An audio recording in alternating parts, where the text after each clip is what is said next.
Hello, everybody. Welcome to the Universal Dialect Show. This is show number 25. I got a return guest. I think, yeah, you're my first return guest. He's a poet, MC, rapper, and he's an artist. Plus, he does a trillion other things. He's a father, husband, etc. I want to welcome back Quest, the unborn child. How you doing, my brother? Yo, chilling, chilling. Thank you for having me back. No, I had to have you back. You know that when we get into conversations, we just go deep down a rabbit hole. We find out Yeah. like a lot more about each other. So I had to have you back. What was I gonna tell you, man? Yeah, so you're back. You're show number 25, but you were my first show. So essentially, you popped my podcast cherry. So I appreciate that, You're man. welcome. So let's jump into it because I figure people can go back to that first episode.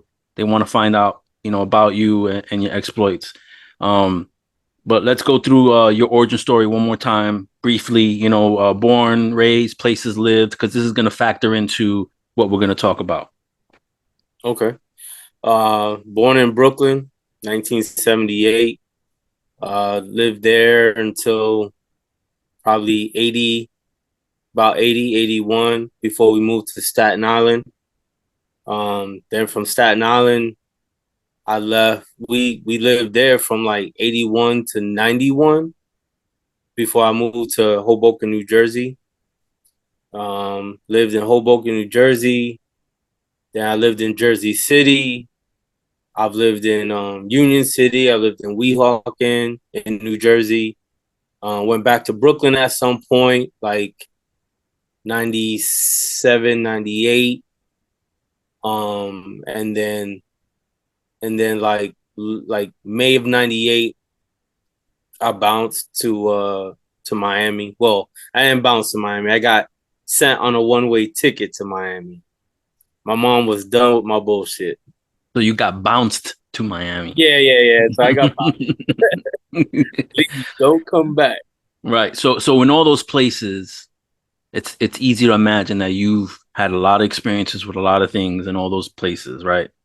Mhm. So so before we get into like the juicy shit, like the paranormal, because we got into the hip hop stuff last time, and to be honest, you talking about the hip hop culture, I learned things from you that I didn't even know existed. So you got real deep into it. Um and you taught me some things, and I would imagine anybody listening got learned some things too, which was awesome. Um but recently you were at a hip hop event last Yeah. weekend, I believe. Okay. So Last Saturday. right. So I remember maybe a couple of months, maybe even 4 months before that, you were already posting up stuff on your social media about it. And then I take it you were at the event and you posted up something that I haven't seen you do in a very long time. And I know you've been to shows here and there, but I could tell you were really emotional and passionate about it. And you said something along the lines like hip hop is here in this building, or something along the lines like hip hop is here in this venue. So can you tell me what the event was? Who Yeah. started the event? If you know the history of like who started the event, Yeah. who was there, like what artists were there, and what your experience was like. Yeah. So in the last 3 years, um so I don't know. I'm pretty sure for most hip hop heads, I can't speak for everybody, but for the ones that do know, um Thurston Howell has been living in Florida for the last couple of years. Actually, his family was in Miami for a very long time. His grandparents, things like that. Yeah, he's a Brooklyn kid like all of us. He's one of the originators of the low lives, the whole thing with Polo. Um, but from my understanding, because I have a close friend, um, of I have a close friend that's close to him. They've been in Orlando now for 3 years, or four, because what this event was his birthday bash, plus the fourth anniversary of the low zone chapter. So there's a low life chapter out here. There's one in Miami. Well, there's one all Can over you the world. explain what that is, low life, for people don't know what the low life are? You know. So I mean, I'm not a low life, but Right. in the early '80s, dudes was racking up on polo, only Ralph Lauren. I mean, they weren't just wearing polo; they were wearing, you know, what was Jabos and shit like that. yeah, And yeah. yeah, hell yeah, Fila. They were rocking, all that stuff, but mainly it was, like polo. So it was like, there was I think there was a crew called the USA Polo Crew. There was Ralphie's Kids. And then what happened was, because they were individual chapters, they eventually came together and made the Low Lives. So the two L's stand for love and loyalty. Right. That's what it stands for. But so this hip hop event was for his birthday, and for the Low Zone fourth anniversary chapter. And man, um, it was very emotional, because I didn't even take pictures. Normally I'll go to a show, Right. I'll snap some pictures with heads and stuff like that. But this time around, I didn't, because I was just immersed in the energy that was going on there. So I mean, Planet Asia was there, from Cali Agents. Um, and he has a crew now with Midas the Beast from Orlando. Um, Shabam Sadiq was out there. John Jiggs was out there. Sidney Poitier was out there. Shannon Briggs, the two-time heavyweight champion of the world, was out there. He was the one hosting the party. Yep. Um, Dana Dane was out there. Uh, Elder Sensei from Artifacts was out there. Thurston was out there. Of course, that was his event. The whole Low Zone chapter, I think almost all of them were there. K Solo showed up at some point. I saw pictures of E Turn from Orlando. She was, even though we didn't cross paths, that's my homie, but I didn't see her there. Dude, it was just wall to wall hip hop. Like, the energy was just, it was crazy. You're standing in one circle having a conversation with a few friends, and you look behind you, Planet Asia's behind you, or Dana Dane was standing behind you, or you were standing next to them. Lauren Mayhem was there. He Oh performed. shit. Terminology was there. Was them everybody that touched the stage. It reminded you of the beginnings of hip hop, when you got on stage, and even though you admired the person, you respected the person, you were a fan of the person that performed prior to you, you had to fucking destroy the stage. And that's what each individual did. Dude, they just lit it up.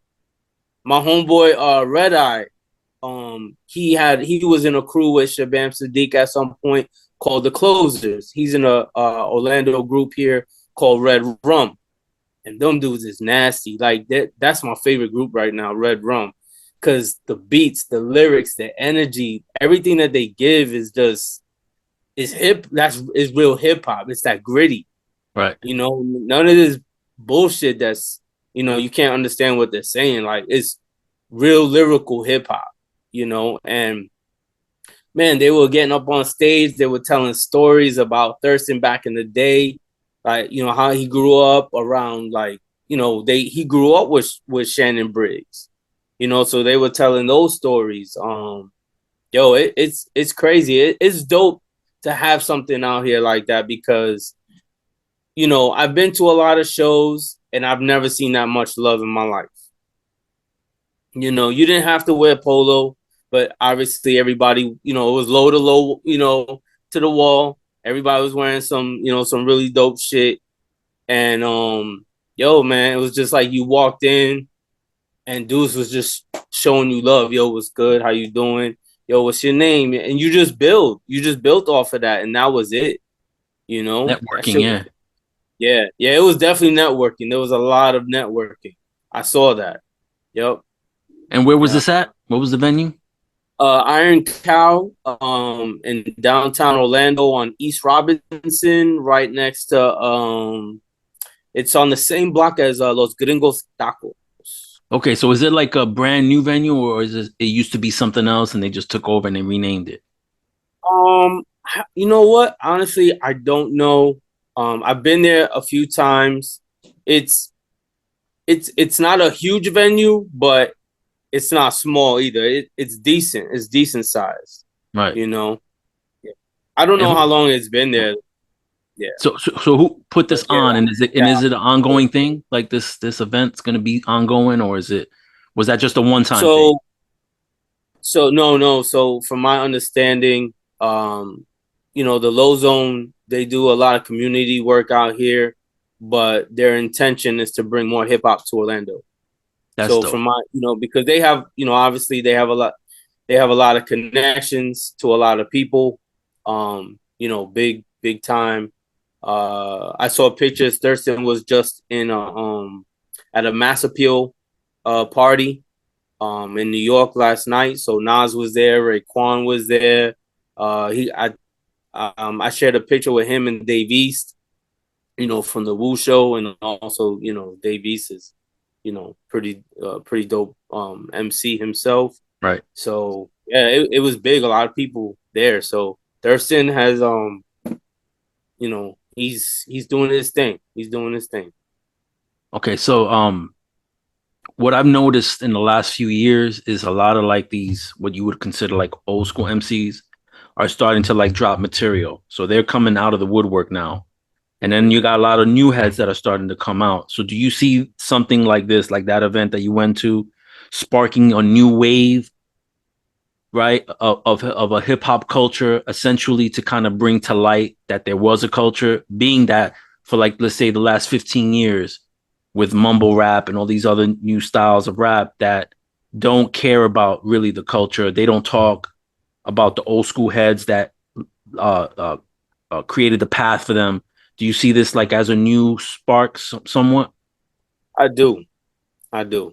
Yeah, I mean, we're coming across 50 years in this culture this year, so um I do see our OGs like Thurston and other, heads like him. They're starting to realize, and this is something he said.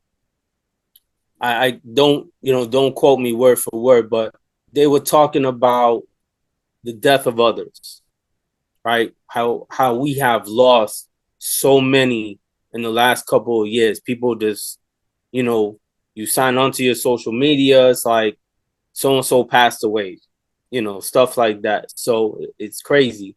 So the one thing he said, while you're here, solidify, your legacy. Love your family, love your wife, tell her you love her, love your homeboys, tell them you love them. Because we grew up in an era where it was like we don't say shit like that. Like you knew, what I'm Right, saying? Like you had each other's back, but we never said shit like that. That's kind of new to our era, our generation, our age line. We don't say stuff like that. So he's like, yo, show more love, give your flowers now, not later. right.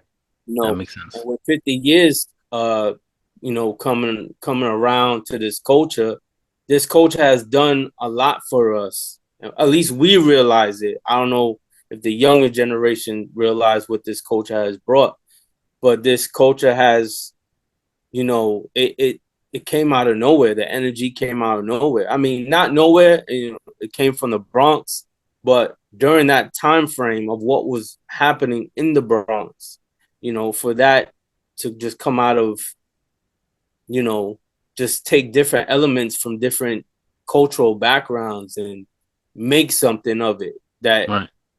it's become what it is, you know? Yeah, it's crazy because you have the back to back essentially passing of Hurricane G and then Tame One. You know, Yeah, that killed. I had to sign off that day. I couldn't do it. I was like, yeah, no.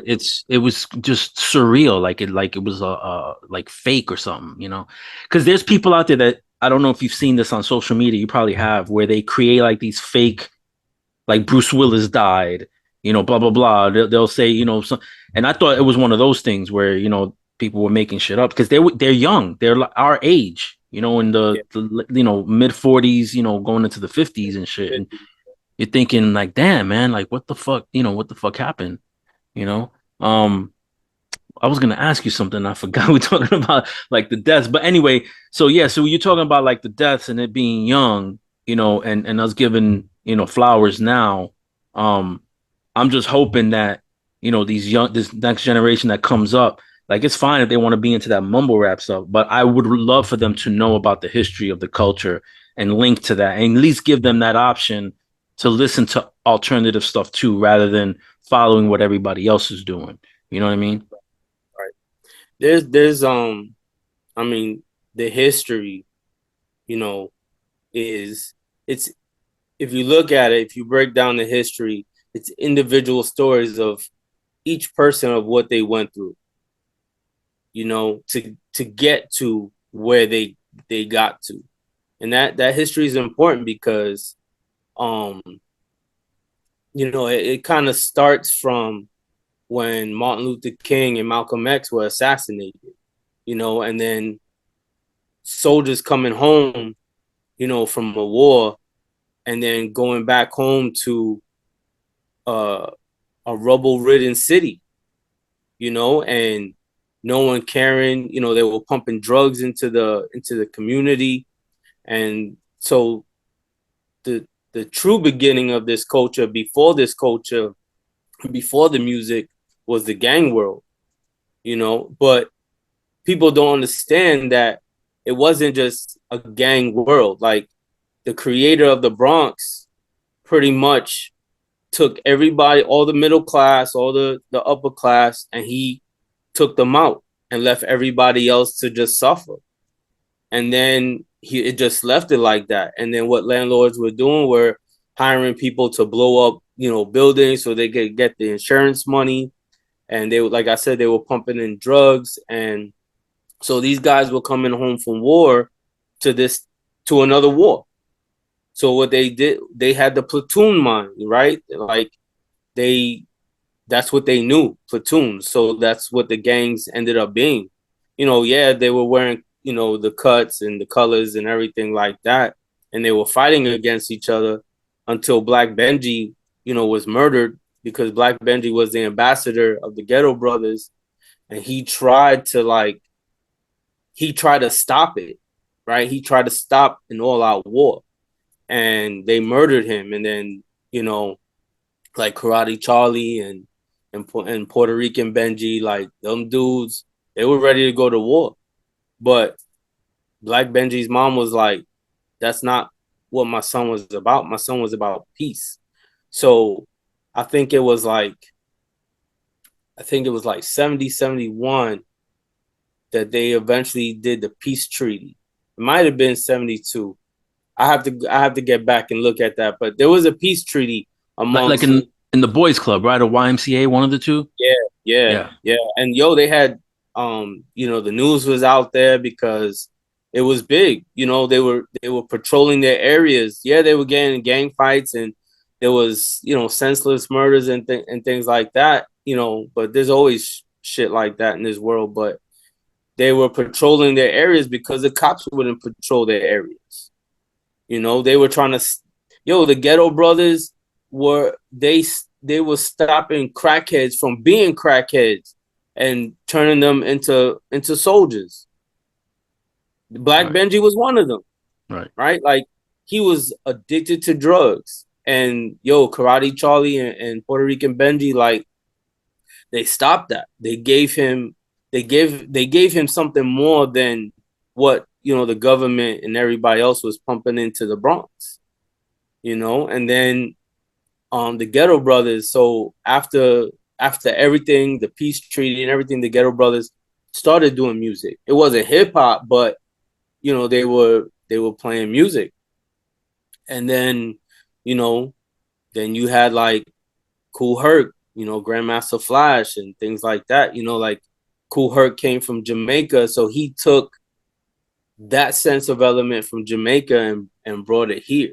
It just people keep talking about him riding around in his Cadillac, with two big speakers and his parties, but they don't discuss the part where this part of the culture kind of came from Jamaica, man. Like, when they were having parties out there and they were like, they would rhyme over instrumentals.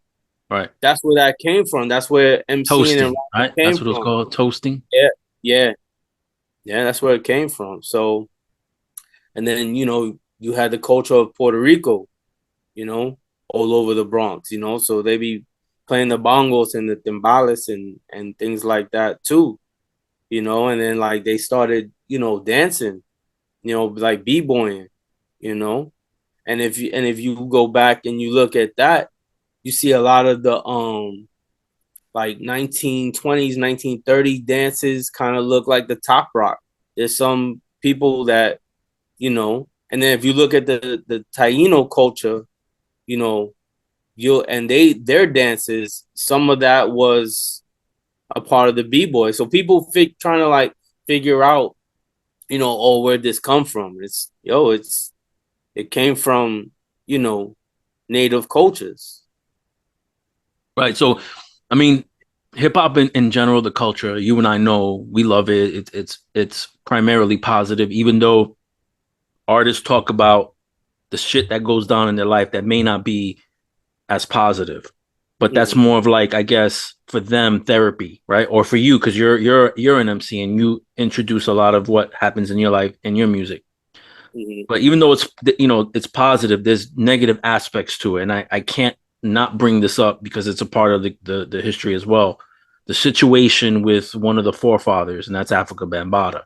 And when mm-hmm, that whole thing went down, it seemed like people automatically weren't listening. They were just taking sides. Boom, I'm on this side, have people on that side. But what did that do to the culture? Like what from what you saw and stuff that you read and people that you talked to, because you're very in tune with people in the culture at that time and in the past, what kind of stain did that put on the culture? I mean, Because you were Zulu too. yeah. I don't know if you still are, but I mean, yo, you know, you're Zulu by heart. We grew up in that. Like I've been around this culture since '84. So even though like as a child I remember growing up and watching them break, in the parks and the parties in the parks. I remember all that and watching the trains go by, getting bombed up, tagged, everything. You grow up around that culture, right? So when I moved to Staten Island, um, I didn't live on the side of where like, where everybody knows of Wu Tang. I didn't live on that side of the island. I was pretty much kind of like on the other, like not that far away, but like right there. Um, but I grew up around Zulus and and the nations of the gods, things like that.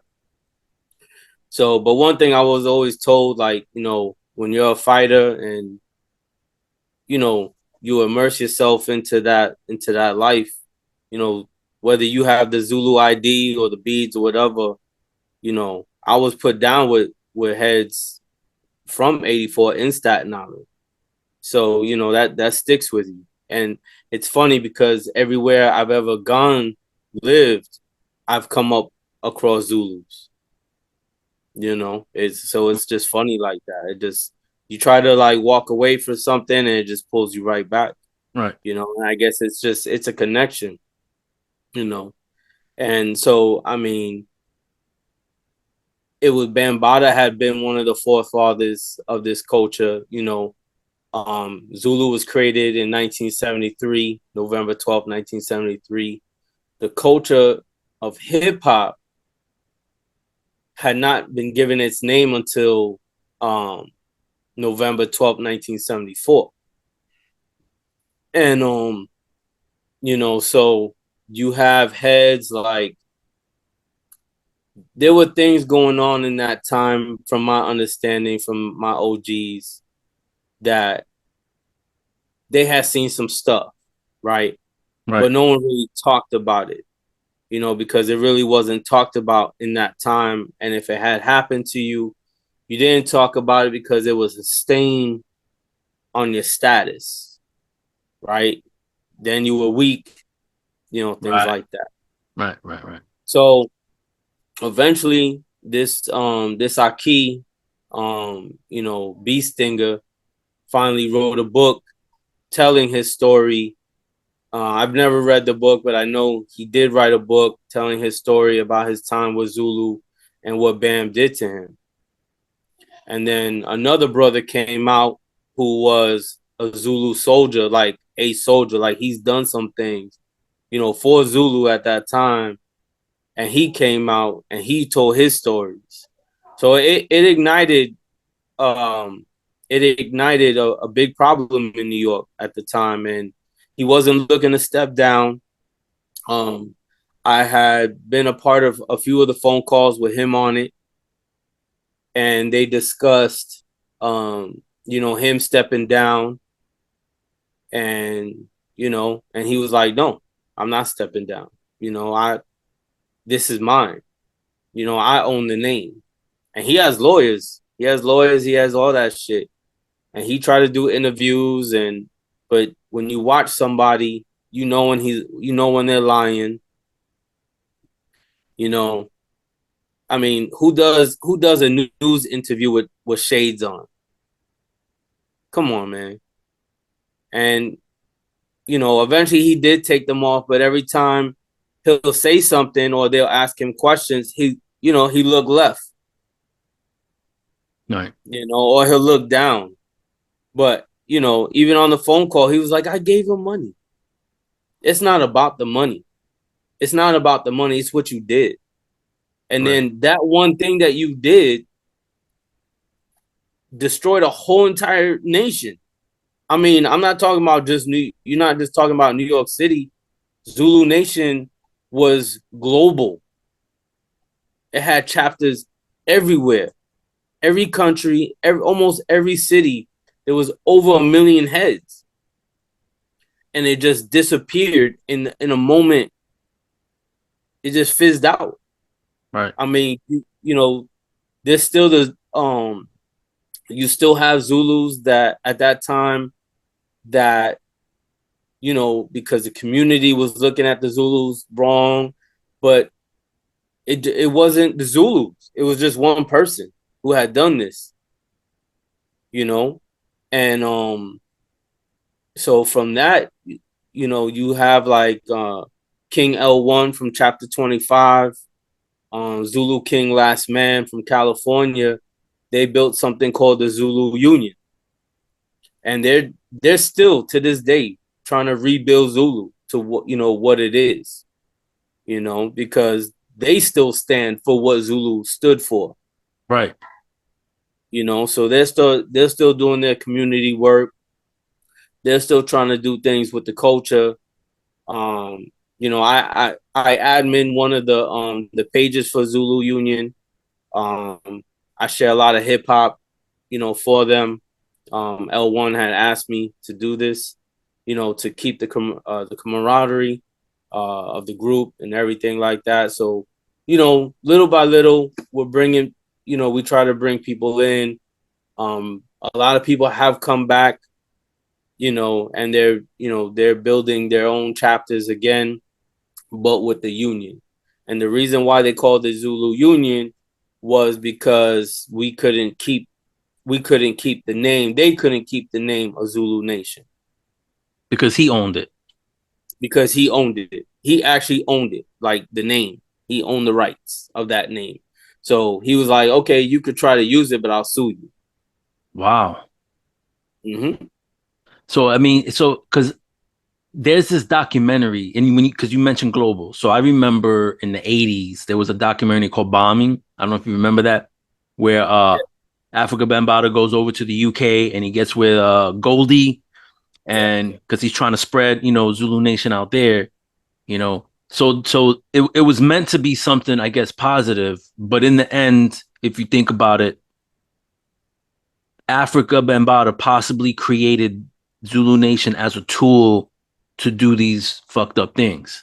He was yo. So the way I look at it, and because he was a spade first, you know. Shout out to the Spades. They were the founding fathers of like Zulu Nation and things like that. But he had written a letter for a contest, and he had went to Africa and with Zulu, with real African Zulus. So when he came back, he was standing on a rooftop and he was talking to a few of his people, and he was like, "This is my Zulu Nation." So that's where that came from. Right. But I guess he used it as he was the Pied Piper. So he was like, I'll spin records and I'll get people to come and, join my nation, and then that's it. That was he could do whatever he wanted to do. Yeah, because you're dealing with like kids from the ghetto that don't have parents that watch them and they're Right. left out in the streets, so he can manipulate and take advantage. And like Yep. you said, because it's all about machismo and I'm a man and this, you're not gonna tell Yeah, you're somebody not else gonna that you take got it. raped or whatever, you're not gonna do that. But you're gonna hold that anger in though for years and years and years, And you you're gonna know? take it out on everybody around you. Right, right, right. So it was more destructive than it was constructive. Yeah, yeah, Damn, bro. Shit. Yeah, I mean, I'm glad I talked to you about it because I knew that since you were in there, you can shed the light a little bit more about that whole situation. And it's unfortunate because, again, the hip hop culture, can do so many great things, and it's done great things, but just to oh have yeah, that stain on it. And I think that because of that, that's when this whole mumble rap came in like there was a chink in the armor and then that chink turned into a crack and then some stuff slid in that shouldn't have slid in, you yeah. know what I mean? And it like took a hold and then I don't know, but um I want to get into like because you're really great at telling stories, bro, and we've talked about a ton of shit. So before we get into the paranormal and all that, you have some great like stories about being in the street and seeing some ill shit. Uh, okay, so we talked about that meeting that happened at the YMCA, right? Yeah. And that was kind of spotlighted a little bit in the movie Warriors when they had that get together, right? Like like the Mhm. Warriors took that meeting and they put it into the movie somewhat. But you have a story that's very Warriors like, and I want. Do you know what I'm talking about? The one where you had to go to different. I think you Oh started out in Jersey and you had to make your way to Staten yeah, or whatever. yeah, Can you yeah. can you go into detail of how that whole thing started and then like what happened and then the end all the way to the end? Because that's a fantastic story, bro. Uh, so this is when we lived in Weehawken, Jersey. So Weehawken, Jersey was pretty much a little town within Union City, and Union City was broken off. So it was Weehawken, Union City, Jersey City, Hoboken, North Bergen, um, Rutherford. So it was broken up in areas, and we had a homeboy, who I was very close to, and he came up to us and he was, we were all on this corner on 37th, and he was talking about how because he was drunk, but he was really pissed off, and he was saying that some dude tried to rape his sister. So he was like, "Yo, I want to go, and I want to, go to Jersey City and face him, throw it down, like fuck him up." So everybody was like, "Fuck it," we were on some fucking shit. And we went, we trooped it to Jersey City, and this dude was sitting right on his stoop, and he was like, "Oh, you so and so," and he's like, "Yo, you tried to rape my sister," and the dude tried to like, he's like, "Man, whatever." And right then and there, I'm standing like right in front of the dude, and the person next to me that we followed there. to handle business, he popped him right there with a 357. So at that point, they Dead had shot. or just hurt? I don't know. Okay, okay, All okay, of a okay, sudden, okay. I got you. all of a sudden we've seen like because if anybody knows Jersey City, there's surrounding buildings, right? So there's a street, but there's surrounding buildings, and now everybody's looking outside. We hear cop sirens, you know. Already? Yeah, yeah, yo, Jersey City was no joke back in the day. In the '90s, there was cops a couple of blocks away. They were everywhere because Right, Jersey right. City was just that wild. It was always fights. It was always rumbles and things like that. Which And sparked like New Jersey Drive movie, right? um, it kind of was like that, but it wasn't. It was more territory, because like Hoboken had beef with Jersey City. Jersey City had beef, with Hoboken. People had beef with Union City, and which is crazy because we all have family in every area. Right. So you had to go in those other spots So anyway. you had to go in those areas. You had a cousin, over there and things like that. But yeah, they blasted dude, and then Alexis Coupe pulled up, and it had been a king that I know, a Latin king that had pulled up, grabs my homeboy, throws him in the car, leaving us there. They took off To save him? to grab him and left us there. So at this point, everybody's like, "Yo, every man for themselves. Be out." Oh shit. And this is like we're about 20 miles away from home.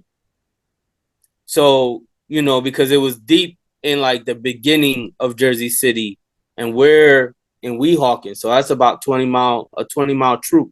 And we used to troop shit like that all the time, easy. Yeah. Back in the days you can walk fucking 50, 100 miles and like nothing. Yeah. And you didn't realize it. You got to Right. your spot when you got to your spot. You know what I'm saying? But yo, I just remember like everybody just spread out, everybody just ran in different parts. And I'm pretty sure by the time the cops got there, everybody was gone or they were looking. Cause I booked it through this park that I knew in Jersey City. By yourself? Yeah, I was by myself. Also, it was literally every man for himself. You didn't group Yeah, up with nobody?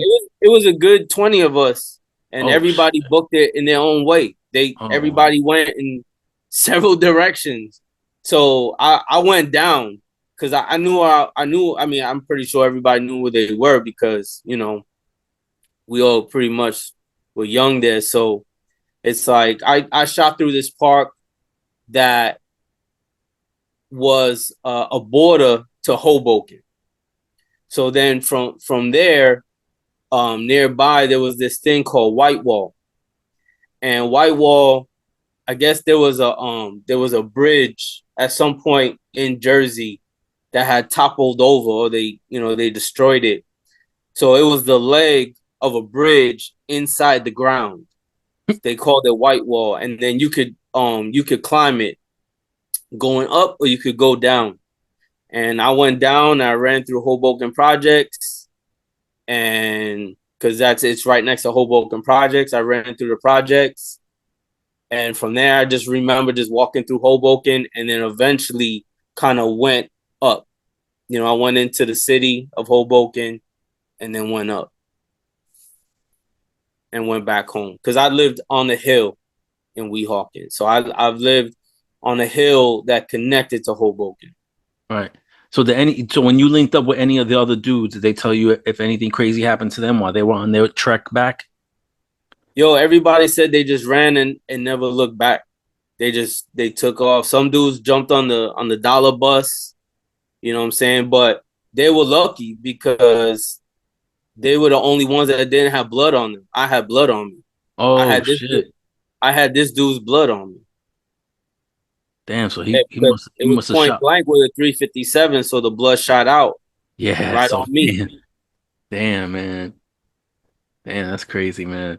So do you have any other like ill stories like that? Like Oh yeah, man. It was winter and I was with a couple of homeboys, In Jersey and still?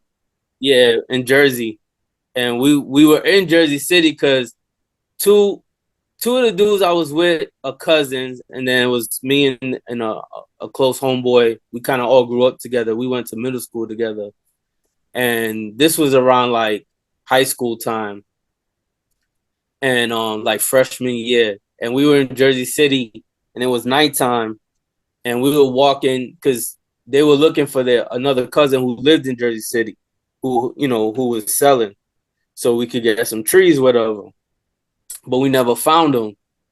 So then we were walking down this block near that park, near that same park, and we were walking on the opposite block, on the opposite side of the block, and there's dudes on the stoop, and the first thing they say is Cuba, because that's what they used to call me. They used to call me Cuba, and they're like, "Yo, don't look over."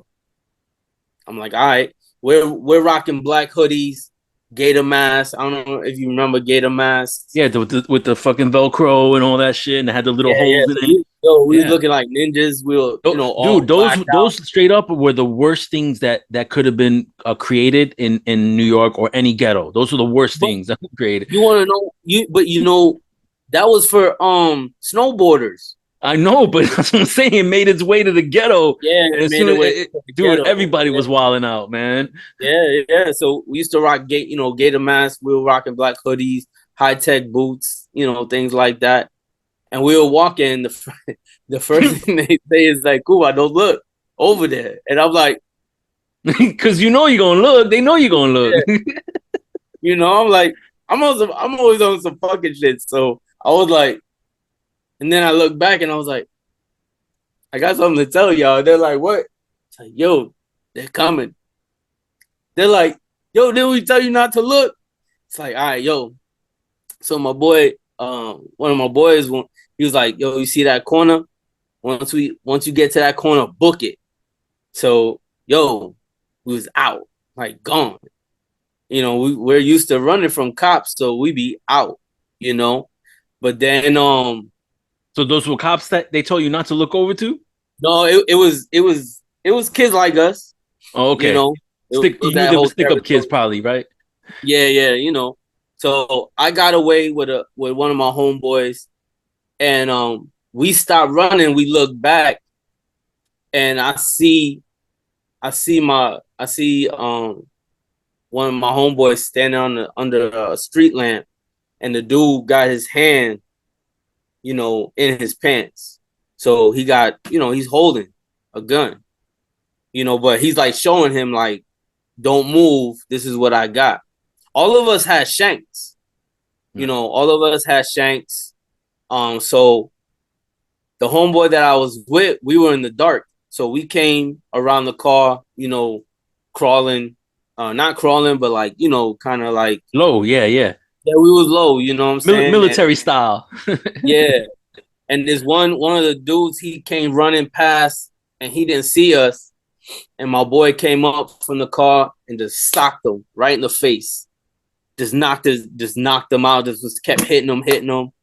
So so I was like, yo, I'm going back because I just can't, let this happen. And so I came back and I pull out my shank, and I had a huge fucking like a huge fucking shank. I was obsessed with knives back in the day. So I had this huge shank on me, and I seen him hold the gun, but I was on some fuck it. Like, if you gonna pull out, I'm definitely gonna cut. Like, I'm fucking killing you before you even do something. And but the other homeboy was like, "Yo, chill. I'm looking for so and so." Saying his cousin, and he's like, "Oh, that's your cousin?" And he's like, "Yeah." He was like, "Oh, all right." Like, I guess it was someone that everybody knew in that area, you know. So they pretty much let us go, but it was one of those things where it was like, yo, like motherfuckers was about to get shot or somebody was about to get stabbed. It was bad. It was bad. Yeah, Yo, that that that's like every day, at least it back was in like the day. that. I don't think it's like that now. At least No, not in most parts. I mean, New York has it, and actually the I, East I Coast in got general. like I talked to a lot of homeboys from back home, and they tell me like there's a condo right next to the projects, like right across the street from the projects. There's a fucking condo, and it's filled with you know, it's filled with. I got you. I got you. And that's the thing, like New York now Weird. and the East Coast, just in general, like all those cities, they're now being gentrified and they're not the same anymore. Like the just, you know, Most definitely not because they're jogging over there and they're walking their dogs and like you know nothing. like nothing. And when you think about how it was, like yo, early '90s, you weren't allowed to go to Hoboken projects unless you knew people in Hoboken projects. You weren't even supposed to be in Hoboken if you didn't know somebody in Hoboken. Right. Cause you always got to ask that question, like, who are you? Who you know? Yeah, like oh, like where you from? Right. Where you You know what I'm from? saying? Where you from? Who you know? Like why you here? Like you're in my area. You're in my territory. I remember not living in Hoboken. I was living in Weehawken at some time, and I was going into Hoboken to hit up an arcade spot that I used to go to a lot, to grab a sub and just play some games. And I took a homeboy with me that was not from that area, you know. And I remember walking, and there were two dudes walking behind us. So what they used to do was one will stay behind you, but when the one person stay behind you, then another person will come from from your left side, right? Like try to okie doke you. Right. They'd position themselves. Yeah, Right. yeah. So when I turned, and not even to like swing or nothing, when I turned, and then I saw someone come from my left because I knew what they were doing. I knew the two dudes. I went to school with them. Right. And I'm like, yo, what, relax. Like, I'm just here, just to chill. They're like, who's your man? I was like, he was with me. That's my dude. It's a close homeboy of mine. We just here. They're like, all right, and just they left. Right. But if you were somebody that they didn't know and the other guy Oh somebody no, they it, didn't it know, was it's it done. was gonna be something because Hoboken had beef with everybody. Hoboken had beef with like Jersey City, Union City. I mean, it was crazy. Were there like Bloods, Crips, Decepticons out there too, or it's just local These gangs? so I never seen any like I think that was like late '90s, but even in the late '90s, I didn't see any Bloods or Crips like that. There was a lot of Kings, a lot of Latin Kings, a lot of Nietas. We had MS-13 and we had Zulus. Oh, you That had that was it. MS-13 even out there during that time. Yeah, yeah, yeah. Hell yeah. So did Jersey have like a concentration of South Americans and Central Americans? Union City. Union Wow. City was Boricua, Cuban, El Salvador, Mexican, Guatemalan. It was that. I mean, it was all Spanish. You didn't see no white people in that area. Right. It was a mashup. Yeah, yeah, and it ran from I think 31st or 32nd to 80th because when it became 80th, then it was like North Bergen. But all of that, all of Union City was like that was it. It was Hispanic town. Damn, bro. All right. So before we get into like the next segment, man, do you have anything else? Any other ill stories, man, that you can remember? Um, I'm pretty sure you have a ton of them, but if you want to keep, we can keep going. I like, I think it's interesting to know that mentality in the life, what it was like when you and I were growing up out there. Because you're in Jersey and in Staten, I'm in the Bronx and in Queens, but I'm running all over New York at that time as a teenager, hopping the train, going to Manhattan and all this other shit. I So mean, yeah, even in Jersey, we did the same shit. We would run to the city. That's where you did. Um, I do got one. I think one more story. bring it, bring I it. got two. I got two more. I got two Okay, more. bring them, bring them. I got two more. So, the biggest thing in Jersey. So, like in Newark, they rob cars, right? Like they jack cars. what I learned moving from Staten to Hoboken, um, I had made a I had made a friend. So this is like around my first time moving to Jersey, and I was in Hoboken Projects. This was after school, and I was with a homeboy of mine, and he lived like almost the top floor of the projects, right? And so we were in his room, and I don't remember, we were going somewhere, but and we were damn, well, I don't know where we were going, but anyway, I was looking out his window. His window faced the train. So right behind Hoboken Projects was the Conrail train tracks. So it'll go through there, right? And Conrail is a train that, it holds uh cargo. It could be whatever.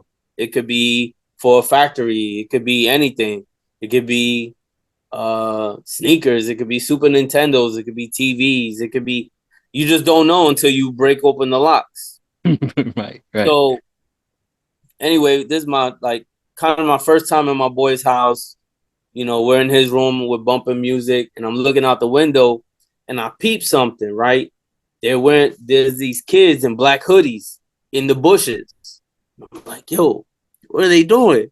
And he's like, oh yeah, they're gonna rob the train. I was like, what?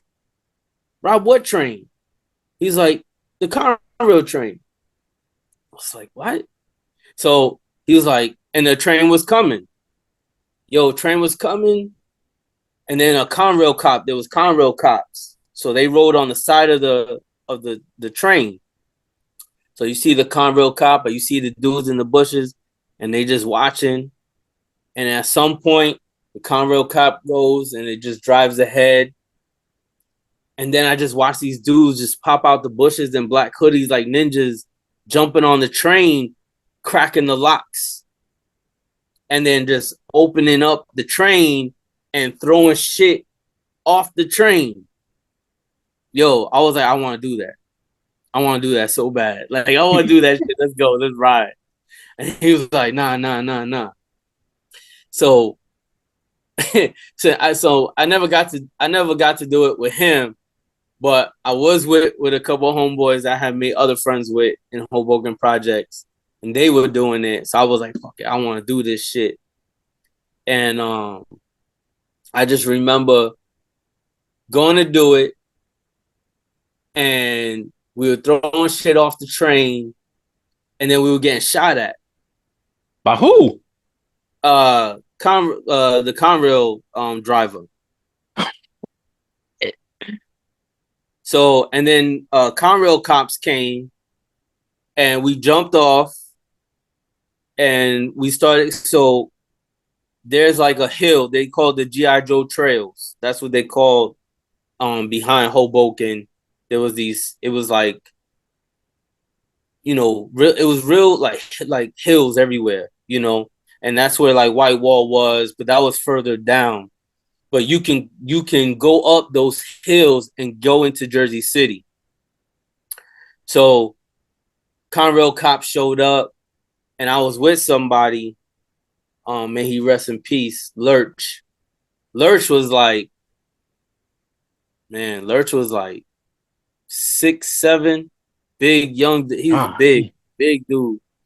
And a cop grabbed me and was trying to arrest me, and Lurch came and fucking just punched dude, just knocked his ass out. That's how big Lurch was. And he was like, "Yo, run, go, go." So we took off, and that was, yeah. And you never got what you threw off No, the. I never got off anything over there, but dudes was getting sneakers, dudes was getting Super Nintendos off that shit. It was crazy. Okay, so I remember you telling me one time because we were talking, about paranormal shit, but you were telling me some other side story, something in Staten Island. There's this place that has like a tunnel, and sometimes people would wind up missing. You know what I'm Yeah. talking about?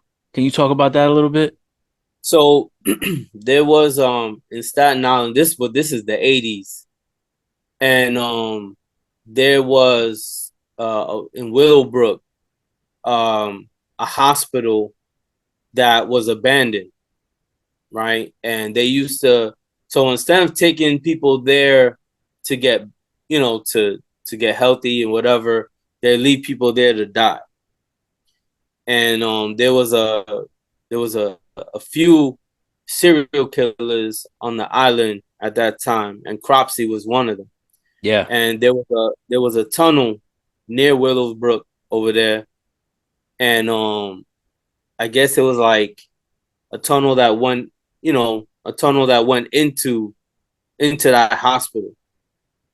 No one really ventured over there too much. Nobody was that fucking crazy, but you know, um, people just disappeared.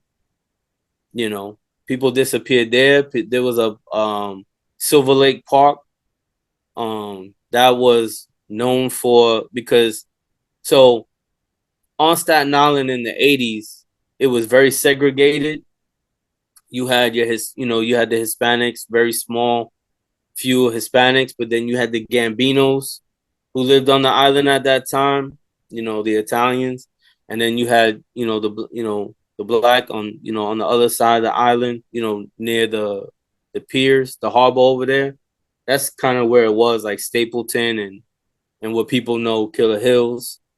Um, but at the time there were serial killers on the island, and Cropsey was taking kids. He was just fucking snatching kids out of their homes, snatching kids off out of the park and shit like that. You and so know. did they? So they identified that other than him, there was others too that were working in that Yeah, area that were doing things too. yeah. And were they ever caught, or you don't know? Not that I know of. Mm-mm.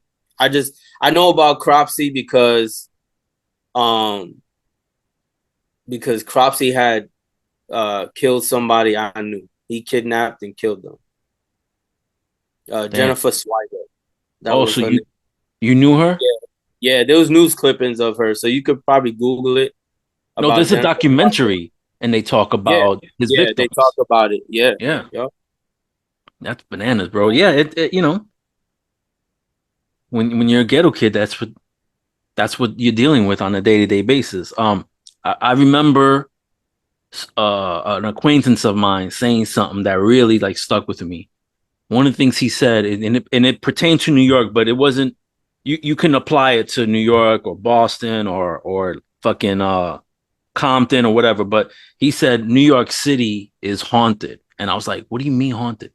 And he's like, "All the shit that's gone on in New York City, all the fucked up shit, even from the beginnings when you had immigrants coming across to set up shop in New York." He's like, all that energy is New York City absorbed that shit, and it's very haunted. So you've had like extreme paranormal experiences in your life. Um, if it's too sensitive, I don't really want you to talk about it because I don't want you to talk about something that you're not comfortable with. But you had a specific type of upbringing, very similar to mine, that wasn't positive, and I believe that factored partially or maybe majorly into your experiences with the paranormal. So can you get into that, like the beginnings of that? Yeah. So my mom and my grandmother. Um. So my family background, there's a lot of Afro Cubans, right? So a lot of our religion came from Africa, and I mean, directly from Africa. I'm not sure what part of Africa, but I know like their their circle of like Santeria was directly from there. Like my grandmother had a Ouija board that came from a tree in Africa that was stained with blood, that she would use, things like that. Um my first like my my first encounter with that type of stuff, I was real small. I was like, I don't know, 4 or 5. and maybe I think even younger than that was in my grandmother's house. It was always some type of activity going on at night. You know, you see things moving in the dark.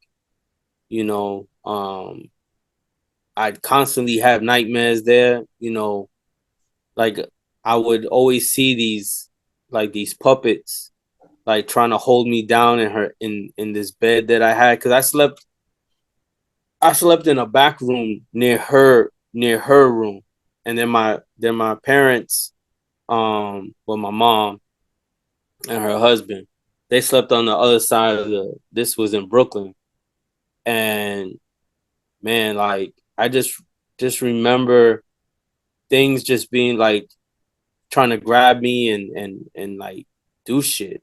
It was just crazy. It was like she had dolls all over where everywhere. She had things all over the house, you know, and she never used it for good because I never seen her do anything for good. It was always like really bad, you Like know. So revenge, so sort of thing. man, I don't know if it was revenge. I'm pretty sure, but eventually we moved out to Sheepshead Bay in Brooklyn, which wasn't that far from where we were living in Brighton Beach, and that activity followed, you know, because they had this clown in my room, and I Clown. remember, yeah, they had this clown in my room. That's the And worst. it was supposed to have batteries, but it didn't have no batteries. But the lights in the eyes would still go on. It would laugh. Like it was really fucked up shit. Like I hated that shit. Hated that shit. And they had this horse in my room that, Like a rocking horse. yeah, one of the rocking old school rocking joints. Right. I never got on that shit, but they had it on there, and it would just like the thing would just be rocking back and forth, and that should be laughing. It was, oh man. And then like eventually we moved to, that's when like 80 81 we moved to Staten Island. And then the house that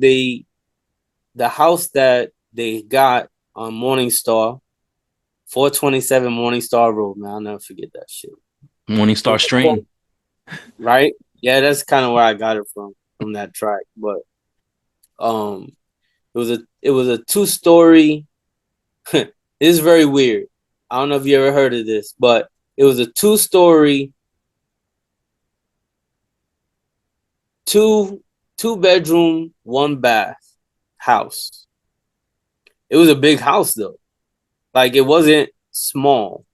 But when you think about it, like I could draw the layout for you. That's how much I remember about that house. It Right. had a You did it. You basement. did it already for me. You already drew the Oh layout, but yeah. I'm just Yeah, yeah. that's right. I did. I did. And so we moved to that house, and I remember when we got there, the original owner was still there, so he was showing them around. And I remember like he sat me down on this couch in front of a TV, and he had the black and white version of Wizard of Oz, the version where the those little people fucking hung themselves. So it was, you never seen What? that? No, I There's a know that. version. I know in the back, like if you really look at Yeah, that, it's the one where they he hang hangs themselves. himself. But Yeah, he showed you that specifically. yeah, yeah. He was like, "Oh, look, I have a copy of this. It was VHS." And he was like, "Look, yeah, the guy was fucking, I don't know, like, dude was deranged." Because I remember taking a tour around the house, and he took us to the attic where my room was supposed to be, and he was like, you know, two girls were murdered up here, you know, in the 1800s. So that house had been around for quite some time. Yeah, So it had a history. yeah, it had history, and let me tell you, like the energy of that house. Well, my grandmother and my mom tried to clean that house. And instead of cleaning the house, they activated the house. On So purpose or by mistake? I think by mistake, because they were trying to clean it. You know, when you move into somewhere new, you try to, Like new spiritually beginning. cleanse it? Yeah, like spiritually Okay. cleanse it. Right. But instead of doing that, they opened it. Like they just, whatever was in that house, it became real active. like even active to the point where the energy flowed outside.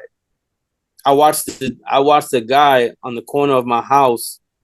He was biking on one side of the street. It was a two-sided street, so you going up and going down. Dude was coming down on my side of the street, and out of nowhere, because we was outside playing, a car came, out of nowhere, just came out of nowhere, flying. This dude, him and his bike went in the fucking windshield of the car. So that corner was killing people too, because it always happened on my side, on my corner. It was like the blood was feeding that house. At least that's how I took it. That's how I took it. So what kind of weird things happen? Because you had told me a story about you being in the room and crazy shit happened in the room where you would wake up and you wouldn't be in the place that you first fell asleep. Right. So, again, Sorry, brother. I'm sorry. I'm like, all right. So, I mean, God, there's so many stories. So, my mom And had her, I don't mean to cut you off, but this also comes with the energy that your mother and your father were bringing into it that was affecting you as well. So yeah. whatever this was in the house was feeding off of that too. Eventually, it got bad. It Okay, so eventually, go ahead. I'm sorry. Go ahead. Start. Go ahead. no, it's fine. So eventually, like there were times because in my room I didn't have toys like that. Like not really. Maybe like a handful of like five toys. That was it. But mostly I had like a bureau and a bed. That was it.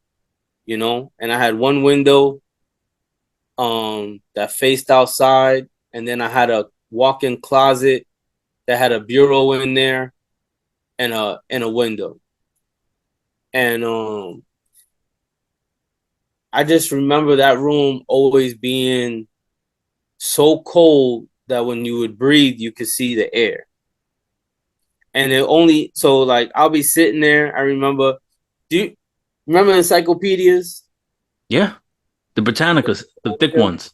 So I used to take the books and I used to create fortresses, and I play with my GI Joes, whatever, and I would have like a GI Joe behind me, and I went to grab it, and it was gone, and then it'll be somewhere else. And as a kid, it's like, okay, you don't think about stuff like that, but then when you see something like kind of move to the side, you kind of look, but it's like you're a kid, so you just keep on going. So you see you in your peripherals, you see something moving No, like right in here, front of your eyes. Oh shit! yeah, just see something like move to the side, or like I'll make the like a fortress of books, and then it'll get pushed over for nothing, you know. And then I had like a little TV in my room with a Emerson, like a black and white Emerson box, and that would turn on, you know. Man, it was crazy. Like we had my they had bought me this thing. I don't remember if you remember in the movie Big, Photon. It was like a helmet and it was Yeah, and you attached had to a like a little laser ray gun. gun and shit. Yeah, Yo, that shit would go off by itself in the middle of the night, and it was just like little stupid stuff. But eventually, my stuff started to disappear, like just disappear. It was gone, and and then there were times where like I hear the door, because I slept with my door closed, so I hear boom, boom, boom. So I was right next to an attic, my room. So you went upstairs, and it was only two bedrooms next to each other, and then the attic. That was the only three things up there. right. But you And said, but the attic wasn't there. There was a stairs going to the attic, correct? well, there's a Oh, door. There was a right. door with a skeleton key that you had to open. And but there was, when you open the door, there's stairs that would go Okay. up to the attic.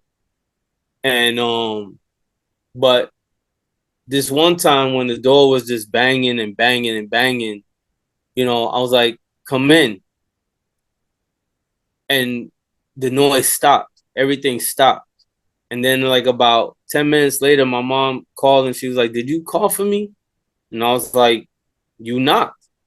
So I said, "Come in." She was like, "I didn't knock. I didn't even hear the knock. Dude, that shit was so loud. How you not hear that shit?" But she didn't hear it, So um that was one time, and then there was another time my bed, I had it against the wall near the window, near this window, and I remember having like they had a clown on my bed. It was like a piece of wood, and and I would wake up in the middle of the night all the time. Like I felt something touching me all the time, like grabbing me. And I wake up and I look, and then I look at the clown, and it was looking at me, but then the eyes would move, Fuck and that, bro. it was wood. The eyes were wood, so it's not Well, like googly eyes, whatever. It was wood, so the eyes would shift. So eventually, I ripped it off my bed because it was like stuck on. It was like with glue. I ripped it off and I threw it out in the wind, outside the window. And I woke. I eventually went back to sleep, and when I woke up, it was back. It was on my bed. didn't you say your bed used to move too? Yeah, it used to shift all the way in the middle of the room, and I was covered in like a cloth, and like I would wake up, and when you have the blanket over you, it wasn't even a blanket. It was like some type of white cloth was over my body, And it and was like a the right, and it whole was a room cloth was that you cold. didn't even know where it came from, or your parents didn't even know where that shit came from. I mean, my mom's husband, he wasn't into that. He wasn't into any of that. He wasn't even Hispanic. I think he was like a white. He was white, and he didn't believe in any of that shit. And but I don't even remember asking her for it. Like, what happened? Like, what was that? Why'd you do that? I just, man, I never wanted to be in that house. I was outside all the time. If I could Right, stay out, I stayed out. right. There was a part of the house um that was like an inside porch, and it had glass windows like all around. So I used to go out there a lot, and like, just hang out by myself, and just shit would just something, like you would see like figures walking through the window, like each window. You would see figures, and then you look behind you and there was nobody there. Oh, But so you you would always, see the reflection of something maybe behind you walking, and when you turn around, there's nothing there. yeah. And then my mom, she had this what they call like a elegua, Okay. and she had like a little boy that ran around the house all the time, like, a spirit. She And so would you see would it. hear, yeah, she saw it. She saw it. I only saw it, like, you'd always see him like briefly, like when he went around the corners and stuff like that. But you would hear him laugh, like always. You would hear laughter in the house. It was really fucking annoying. I Right. hated that. And there was one time my mom was in the kitchen and she was doing something. She was like, "Can you get me this spray? I left it in the attic." Fuck.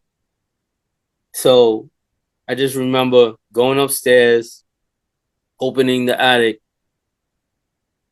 and then I opened the attic and I could see the spray at the top of the staircase.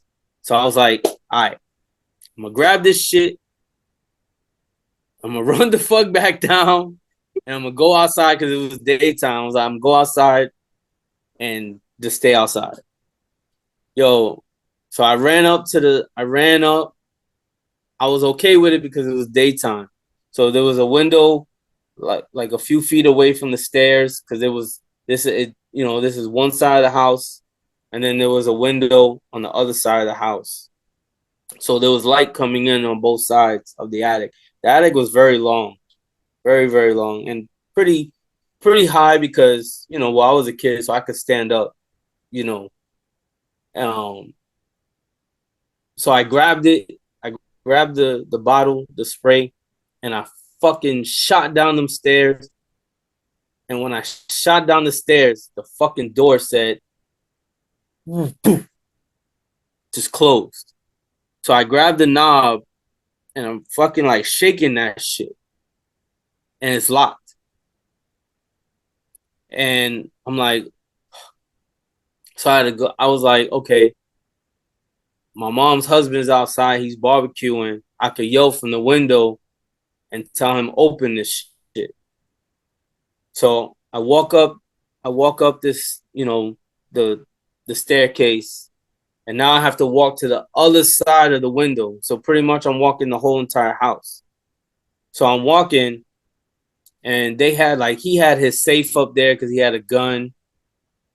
Um, and then he had like his old naval uniforms because he was in the army, but then he did part time in the Navy. When he was doing communications, and my mom had her wedding dress up there. It was just random things. It was supposed to be my room, but then they just used it as a storage. So I get up there, I get to that area, and this my mom's dress is moving. Like it starts to like fill up, like if somebody was in it. Oh shit, son. Fuck. And all of a sudden I see this woman like, and it's not even like, in the movies they make it look, like there's a human in there. It's like, no, it's like energy. But it was the shape of a woman and she was holding a child. And I don't know. I just stood there. I was fucking frozen. Like I couldn't move.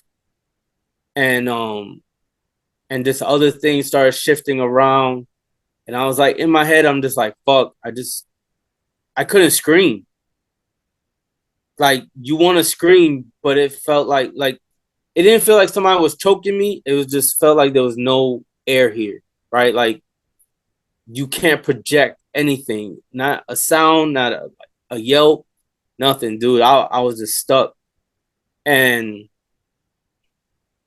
I just stood there, and then the dress dropped, and when the dress dropped, I heard the door unlock. So I'm like, okay, maybe it had been my mom wondering what I did with the spray. Parents back in the day was super impatient, so it's like, I told this boy go get it. You know, where are you type shit. I heard the door unlock. I booked it out of there. I didn't even look out the window. I just booked it out of there, and the door was open. And then when I came out of the attic, the door closed again behind me by itself and locked. So I ran downstairs. I went to the kitchen. I all I remember is just like dropping the spray, and I left. I left out of that house. But there were times in that house I would find myself like I'll be sleeping in my room, and I found myself downstairs. I find myself downstairs. Um, it was crazy. Even like my mom's husband told me in their room he saw a very tall man, a shadow, standing in the corner holding a spear. And my mom would laugh because she was like, "Oh, that's my guardian angel," you know.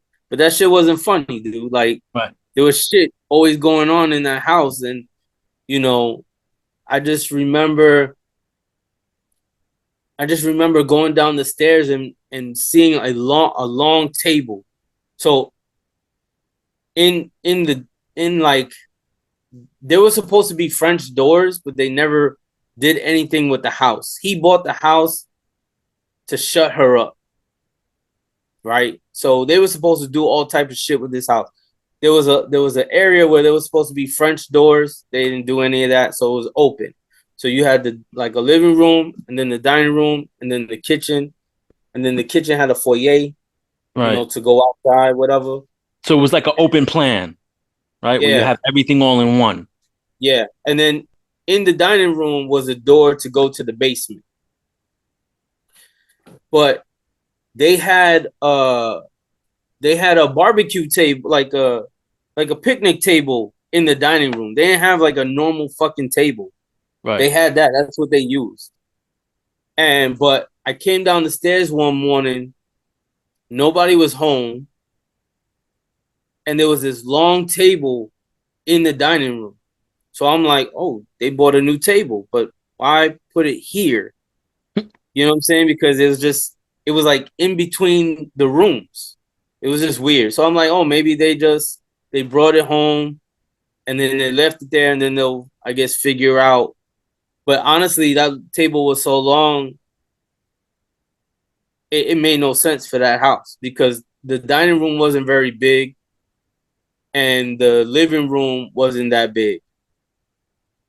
So I just remember coming down the stairs, looking at the table, a chair like pulled out, and I just remember like sitting in the chair and then being pressed into the table. So my chest hit the table and like I'm being pressed up against the table now. And eventually like it let me go. And I just remember running into there was a bathroom near the kitchen with a bathtub. And I just remember just running in there, hiding, hoping somebody will find me. Nope. But when I finally came out, that shit was gone. Yeah. What That about shit that was time gone. you told me that you the way you explained it to me, it pretty much like something possessed you and that there was Oh, this kid that was fucking with you and you wound up like doing something to that kid. yeah, I do remember. And Yeah, it's at the so, same house, yeah? yeah. Okay. So there was two incidents. Um, there was this one time that I was in my yard. I didn't have a fence. I had bushes around. There was a very large tree in our yard, but I just remember not being myself. I mean, I was always very angry, like a very angry child. Like you know, I just very quiet. I never laughed. I'll just I don't know. There's just something about I was just always rough like that. And this kid came over. He had like just moved into the neighborhood. He lived right across the street from us in this little duplex in my block, and his name was Alan. And Alan came over, little fat kid, and I was playing with this metal stick that you pick up garbage with, and he fucking was like, he wasn't fucking with me. He's like, I was like, oh, you want to do this? You want to do that? And he was like, no, I don't want to do none of that. And then I just remember looking at him, and it was like a dead stare, and I just went like this, and I pulled it out, and then he went like this, like he grabbed his forehead, and he fucking flew like out of there. And then I just remember looking down and I see this thing in my hands and it's like with blood. And I'm like, fuck. So now, trying to get rid of the shit. And my I told my mom what happened. My mom went over there. They wanted to call the cops. You know, they wanted to they wanted me away. And they were like, you know, what could we do? You know, but I guess I didn't pierce it too much in because they got the bleeding to stop. But his brother came. He had a brother named Michael, and he came with this other dude that lived on our block, and they were like, "Where is it?" And I was like, "Where's what?" They're like, "Where's the stick that you had?" And I was like, "I don't know what you're talking about." And they were like, "We're gonna find it. And we're gonna get you with it." And I was like, "I don't know what you're talking about, but you could look. You could look for it." And after that, they moved. They moved like I think like a month later. They moved, and then there was another time that there was a kid who I was friends with at some point. This kid Brian, he lived a couple of houses down, but I kept getting phone calls, and I thought it was him. But he said he never made those phone calls. I showed up uh with a banana knife. It was this huge fucking knife that my mom's husband used to keep in a drawer in the kitchen. I used to fuck with it all the time. And I went over there to his house with that shit. And I was like, keep calling my house. And he's Oh, like, so was he calling your house, or not him, but was you getting calls saying nasty things to you or whatever, or just like yeah, call like, and hang up? it sounded like him. Like, oh, I'm gonna beat you up, I'm gonna do Oh stuff. shit. And I was like, come over here. And he's like, no, you come over here. So Oh I just remember like just being so fucking infuriated.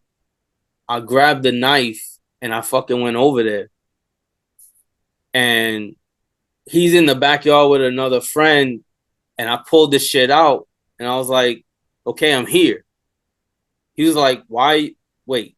Like, he was super confused too. And he was like, why are you here? And I was like, you kept calling my house. You wanted to fight, so I'm here. He's like, what the fuck is that in your hand? And I was like, I came here to fight. And he was like, you didn't come here to fight. You came here to fucking like do something a lot worse than that, because that knife is huge. He was like, yo, just get the fuck out of here. He was like, please, like, just get the fuck out. So I just remember this. I didn't even run. I just fucking walked away with that shit. Walked all the way back to my house with that shit. And did you feel a certain way? Like, were you Yeah, like I mean, I happy always in the felt. morning and then something sparked? Nah, I always felt. You know, you always feel like something's on your neck. Like your shoulders are always tight. Even as a kid, like I just always felt anger. Always felt anger. Like, I tried. I used to wake up in the middle of the night and go into my parents' room because my mom's husband used to think, I guess, I was a punching bag. And so in the middle of the night, there was a few nights that I would just wake up and I just put my finger under his nose to see if he's breathing or if he's really sleeping. And then there was a few times that I was holding that knife. And he stopped sleeping in that room after that. He started sleeping on the floor in the living room. And that's because he was from Vietnam, so that shit didn't face him. But there was one time that I had came down. This was like one of the very last times that I ever saw him in that house. Was I was coming down for water, and I just remember walking into the living room and they're arguing. My mom and her husband, they're arguing, and he has a rifle to her head. And I guess she had been, you know, coercing herself with a neighbor, and he found out because, like I said, he's done shit for the Navy. He's done shit. I heard for Reagan. I heard he's done stuff, communication wise.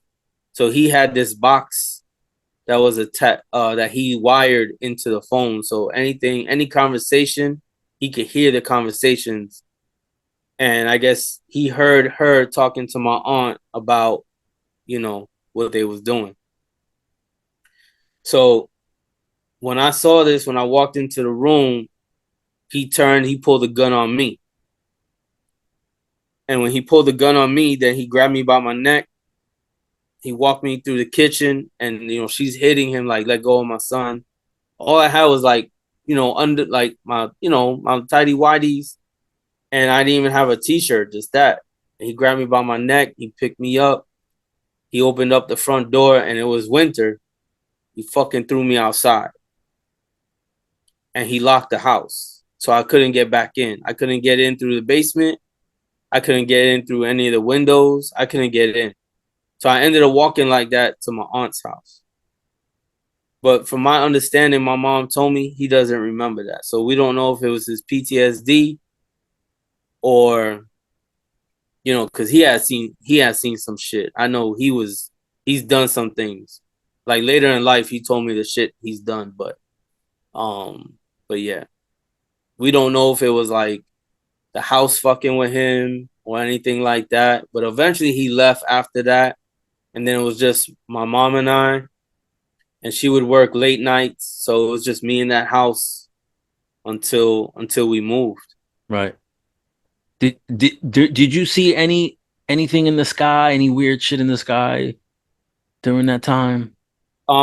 So my house was adjacent to another house that was covered by trees on Morningstar and Dixon, and supposedly someone was living there.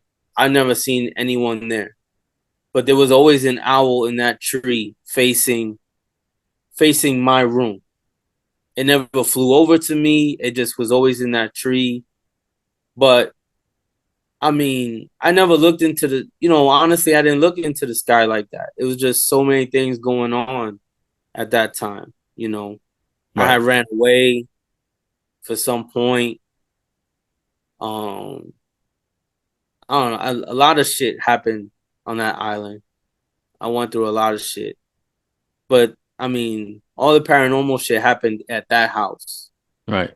I didn't see anything else like, besides the fucking serial killers running around and shit like that. But that was about it. There was some real bad energy on that island. I'll tell you that because I wasn't the only 6, 7 year old, 8 year old, 9 year old trying to fucking like fuck each other up or kill each other or some dumb shit. It was just that's just the type of island it was. It was a fucking war zone half the time. Right. Right. The reason why I asked about that is because uh from watching and listening and all this stuff into the paranormal, they always separated like ufology and ghosts and even like cryptids like Bigfoot and all that. They always separated them. So, people would be like, yeah, I'm into like ghost stuff. Like you have TV shows that just focus on ghosts, TV Yeah. shows that just focus on UFOs, TV shows that just focus on like cryptids like Bigfoot.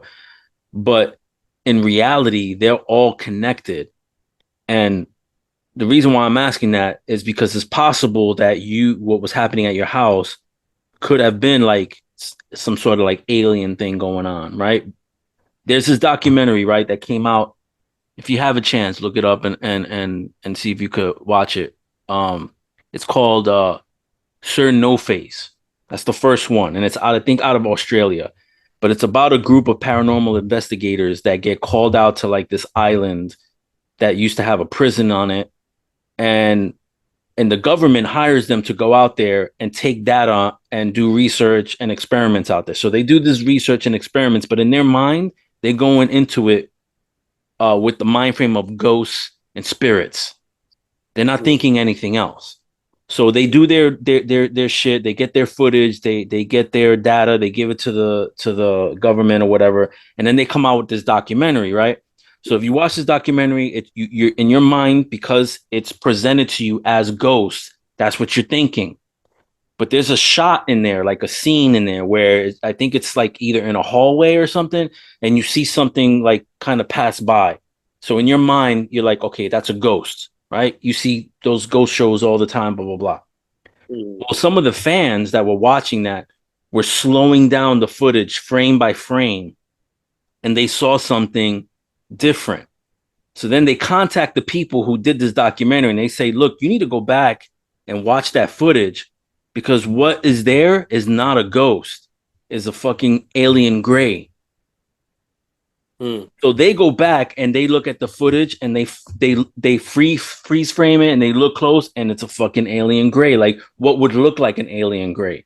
So now they made a second documentary called Two Face the Gray because what wound up being research into ghosts now became alien. Hmm. And then they came up with like, nah, I don't want to say they came up with it, but then they started to come up with like this theory of like, what if like poltergeist activity, spirits, ghosts are not separate from alien stuff? You know what I Okay. mean? Yeah, And yeah. you're telling me that you saw like the dress fill up and you had like this woman shape with a baby.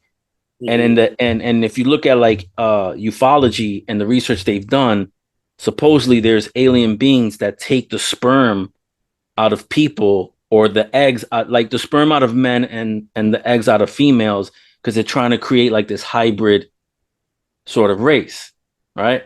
Like to Hmm. save their own race, because I guess maybe something might be happening where they're dying off and they want to preserve their race. So what if like you were being abducted and they were taking your sperm, and then that being showed you your child, your alien child, bro? I mean, I don't know. That's fair. But I just feel like honestly, this the spirit world. I don't know. I mean, it could be, but I've had a lot of encounters more with the spirit world than I've seen anything else. Like I've seen a lot of violent shit, and I think my connection to seeing so much violence in my lifetime, in the cities, like from New York to to Jersey, I've seen a lot of violence, and it's like sometimes I feel like the the one time I guess when your mind is clear is when you're not realizing your mind is clear, you get your eyes open up to other things like your perception of the Right. spirit world. And I guess because being that my grandmother and my because I've done ceremonies, they've done ceremonies to me several times, and I just feel like the spirit world I think is totally different. It's I mean, complex. it is complex. It is because I remember when I remember finding my um finding my uncle, right? Because my uncle had been missing for a while, and because he was missing, I eventually we went back to Brooklyn, and I was yelling his name to his window, and his window was open, but nobody was coming to his window. I knew a girl that lived in his building, and she came down. She opened the door for me, and she's like, "I haven't seen your uncle in like 2 weeks." She goes, "I heard something upstairs, but you know." So I was like, "Well, is he there?" She goes, "I don't know, but come in." So I remember just going up the stairs, and his door was cracked open. So I ran up his stairs. I was like 15 at this. No, not even 15. I was already I was already 18. Yeah, I was already 18. And I just remember, yelling to my uncle, and the door was cracked open. So I just remember the door opening the door, and the size of these flies like just hitting me in my face, and the waft, like I've never really smelt death until I smelt death, if that makes any sense. Yeah, yeah. And it was Yep. just like I just it was overwhelming, like you want to throw up, and it was just these flies coming at me. And when I just remember looking around the house, and it was ransacked. It was just like completely destroyed. And I just remember, walking through the house,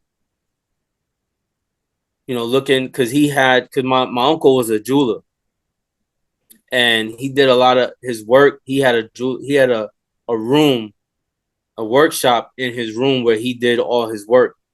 He did a lot of practicing and things like that, but from time to time he he would do, actual things there and then sell it. He had all the tools there, all the tools to make rings, chains, all that. So his whole entire place was ransacked. And but I couldn't find him. So eventually I walked to the back of the apartment. And so it's this very narrow hallway. You're gonna pass a bathroom, then you pass the kitchen, and then he had a back room, but next to this back room was his bedroom, and the bedroom was dark, but the door was open, and I couldn't move the door, and the smell got worse. I smell the smell every so often. Like I don't have to be. I could be in my house and all of a sudden I'll smell it. And he was behind the door, stuck to the floor, decomposed. He had been there that entire time. So I ran out of the apartment, ran down the stairs. My mom was coming up and I was like, "You cannot go upstairs. Get out now." She's like, "Why?" And I was like, "Because he's dead." And she's, fighting me to get up and I'm like, "No, get out." And I had the girl that I knew there. I told her, "Please call the cops because his body is there." Homicide shows up. Well, cops show up, and then eventually homicide, comes up, and they pull him out, and I had to look at pictures of his body, to confirm that it was my uncle. It was my uncle, and yeah, it was bad. But I had lived in that house for like a year and a half, but before that, my aunt had died. My aunt Davina, and I stayed in that house with him after the funeral. And I was in this room that he had. He slept in the dining area. It was very a huge dining area, but it was very weird. It was very 70s, 80s. He had like a little love sofa in the dining room. He had a long table. He had a long table in that shit. Very long. And he had a TV. He fell asleep on that love seat, and then my mom and I were in this like a sitting room, and he had this green couch, this old green couch, and we slept with it. And then right by the window was the train. So the train was passing, right? This was nighttime already, and all of us were asleep. But I woke up because the train was passing. But all I remember was looking over at my uncle, and I saw my aunt like touching him. And then when the train was gone, she was gone. Yeah. You know what I'm saying? Yeah. Did they find out like what happened to him, if you don't mind talking about it? And did they find the people that did it or the person? So when I went to the precinct in Brooklyn, I think it was in the Coney Island precinct. It was a woman, homicide detective. She was taking my fingerprints because I had lived there. My fingerprints were all over that house. Right. And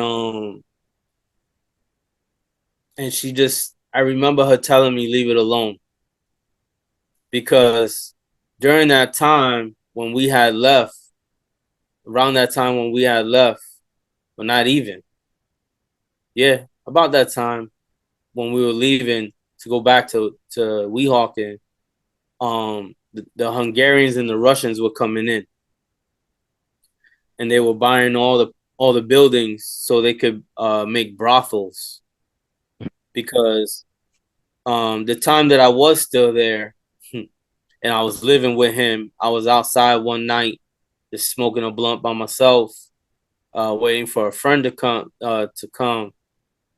A limo pulls up across the street. Now on Fifth, downtown and Fifth in Brighton Beach, they call it Little Odessa because it had become all Russian.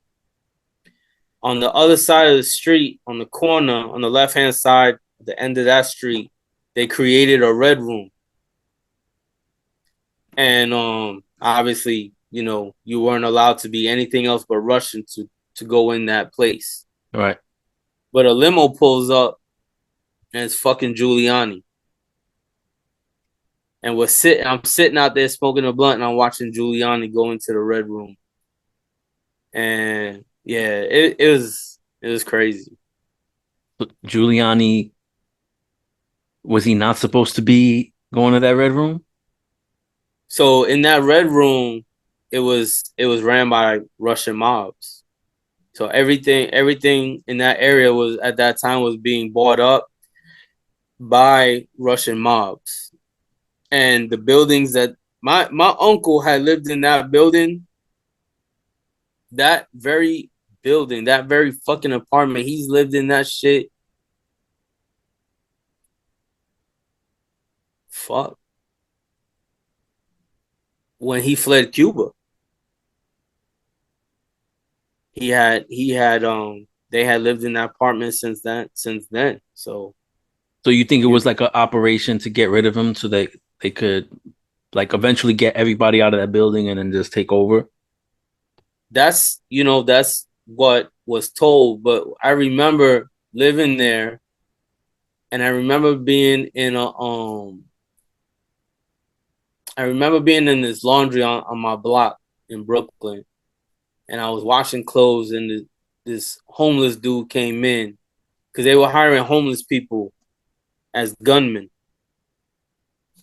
And I just remember this dude just sitting next to me, but he didn't do nothing. Like he eventually got up and he left, but he was watching me. I remember that. I remember that a lot, and I remember him hanging around the corner of my uncle's block near this taxi spot that got bought up by some Russians. And he was homeless. I used to watch this dude sleep on the beach. I used to watch him sleep everywhere. But then all of a sudden he was, you know, dressed up, you know. But the homicide team told me to leave it alone. Right, right. Because you're probably gonna touch something you shouldn't be touching, and then you become Yeah, attached to it, and then you become a target eventually. yeah, Damn, man. yeah, So listen, man. You have told me recently, and I mean recently, like I don't know, 3, 4 years ago, whatever, that even now you have paranormal experiences where you see shadow people, but it's to the point where even like your kids have told you things. Can you kind of get into that too a little bit? And the reason why is because I've had paranormal experiences, but also recently within the last few years, my kids have told me, yeah, we've seen stuff for years too. We just didn't tell you. yeah. Yo, I remember living in Lake Buena Vista. Remember the apartment I used to live on the third Yeah. floor? Yep. So it was just Dominic and Slevin at the time. And Dallas was at work and I think I was in the living room and I just remember Tony and Dominic running out of the back room.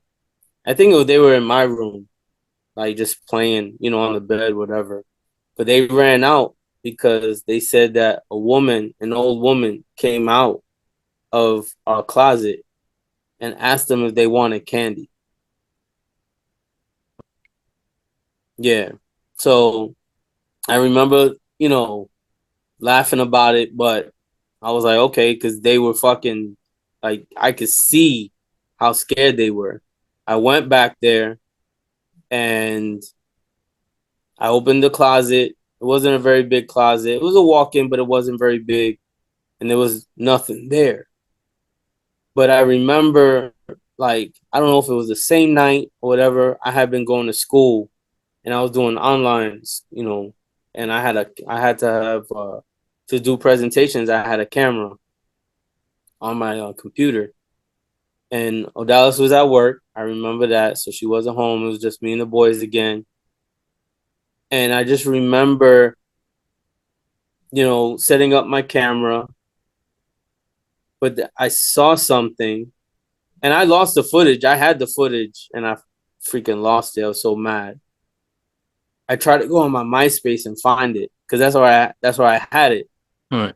I posted it there, but so I just remember saying someone there, and then all of a sudden I heard was someone there. Like it was repeating what I said. So I was like, okay, maybe it was me. Maybe it was just feedback. But no, it happened like a few times that same night. Like it kept doing that, and my mic was off. So and I recorded it. So I try to keep it, but we didn't have that type of the technology we have now. We Right. didn't have it for that. So I try to post it somewhere where I can find it, you know, but no. And what about your youngest? And because usually like kids, like Slevin and Dominic, they were young at the time, and kids' perception is different than adults. They could see more things. What about your youngest? That anything from them? I know Mara has seen some shit. Um, I would probably say like a few months ago. When we lived there, we had activity, and when I think about it,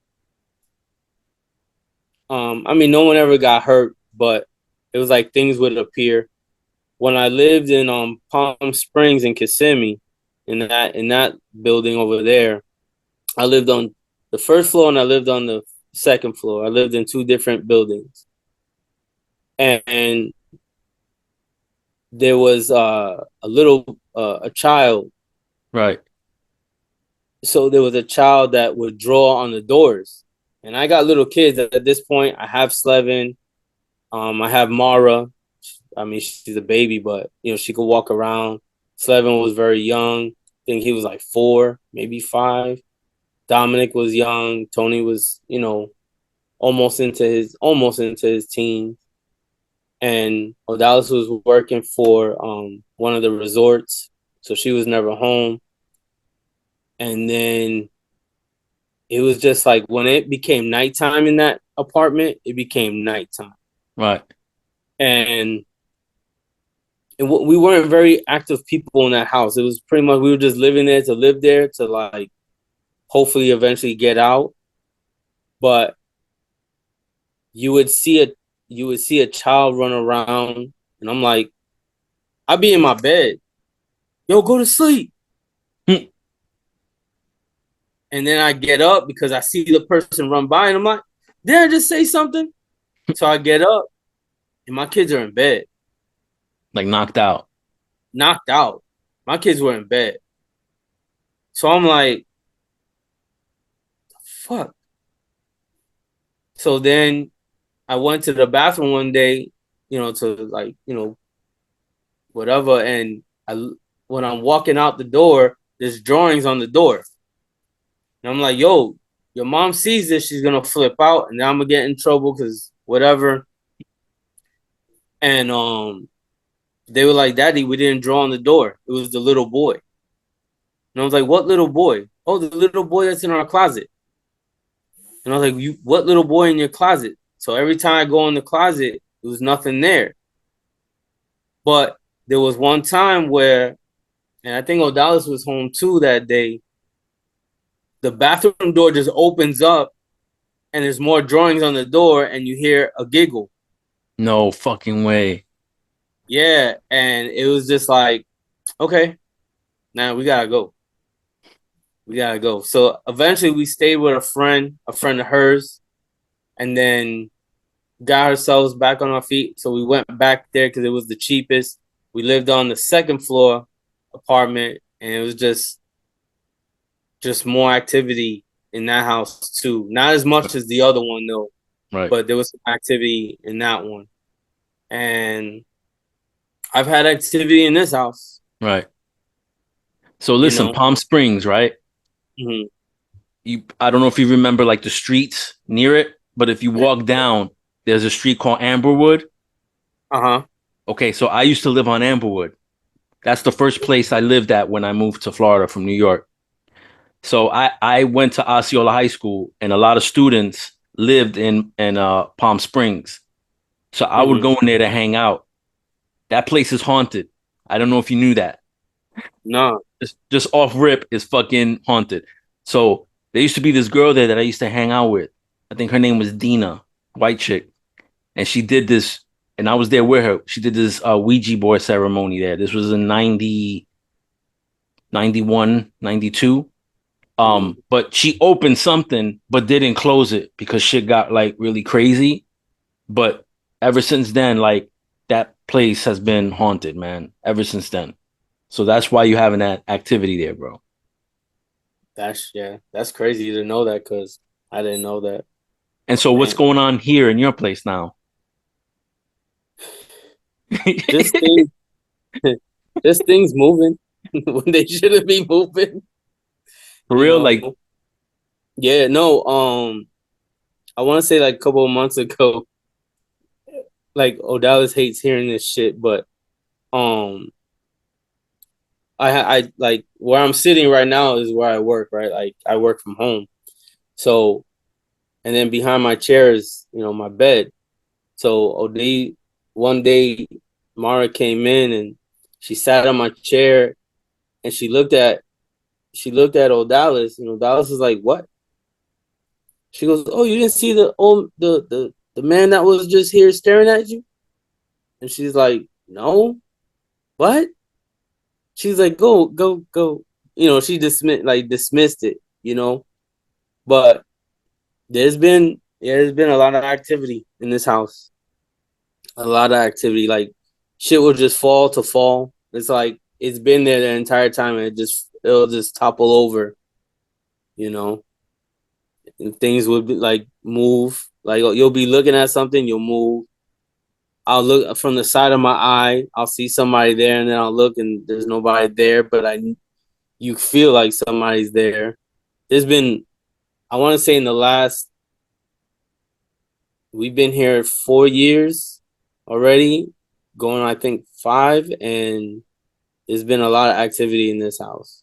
No one ever gets hurt, but there's times where the activity is like it'll happen for a couple of days at a certain time. I don't ever pay attention to the time, but there's there's things that happen, and you do you think know. it's something that's following you or just or I maybe think you come into a place and then maybe that energy recognizes like what you're well you know what I mean? well I mean like I said, I've done ceremonies. I don't know what they've done to me. I know I do sometimes feel a connection. I can feel stuff when someone's in the room. I can feel when someone's in the room. The air gets thicker, and then like when someone's like real close to me, I could feel like this. You know how a magnet would feel when you put two magnets together, but you don't connect them? Right, you feel that pull. That pull. Right. Yeah, you'll feel that.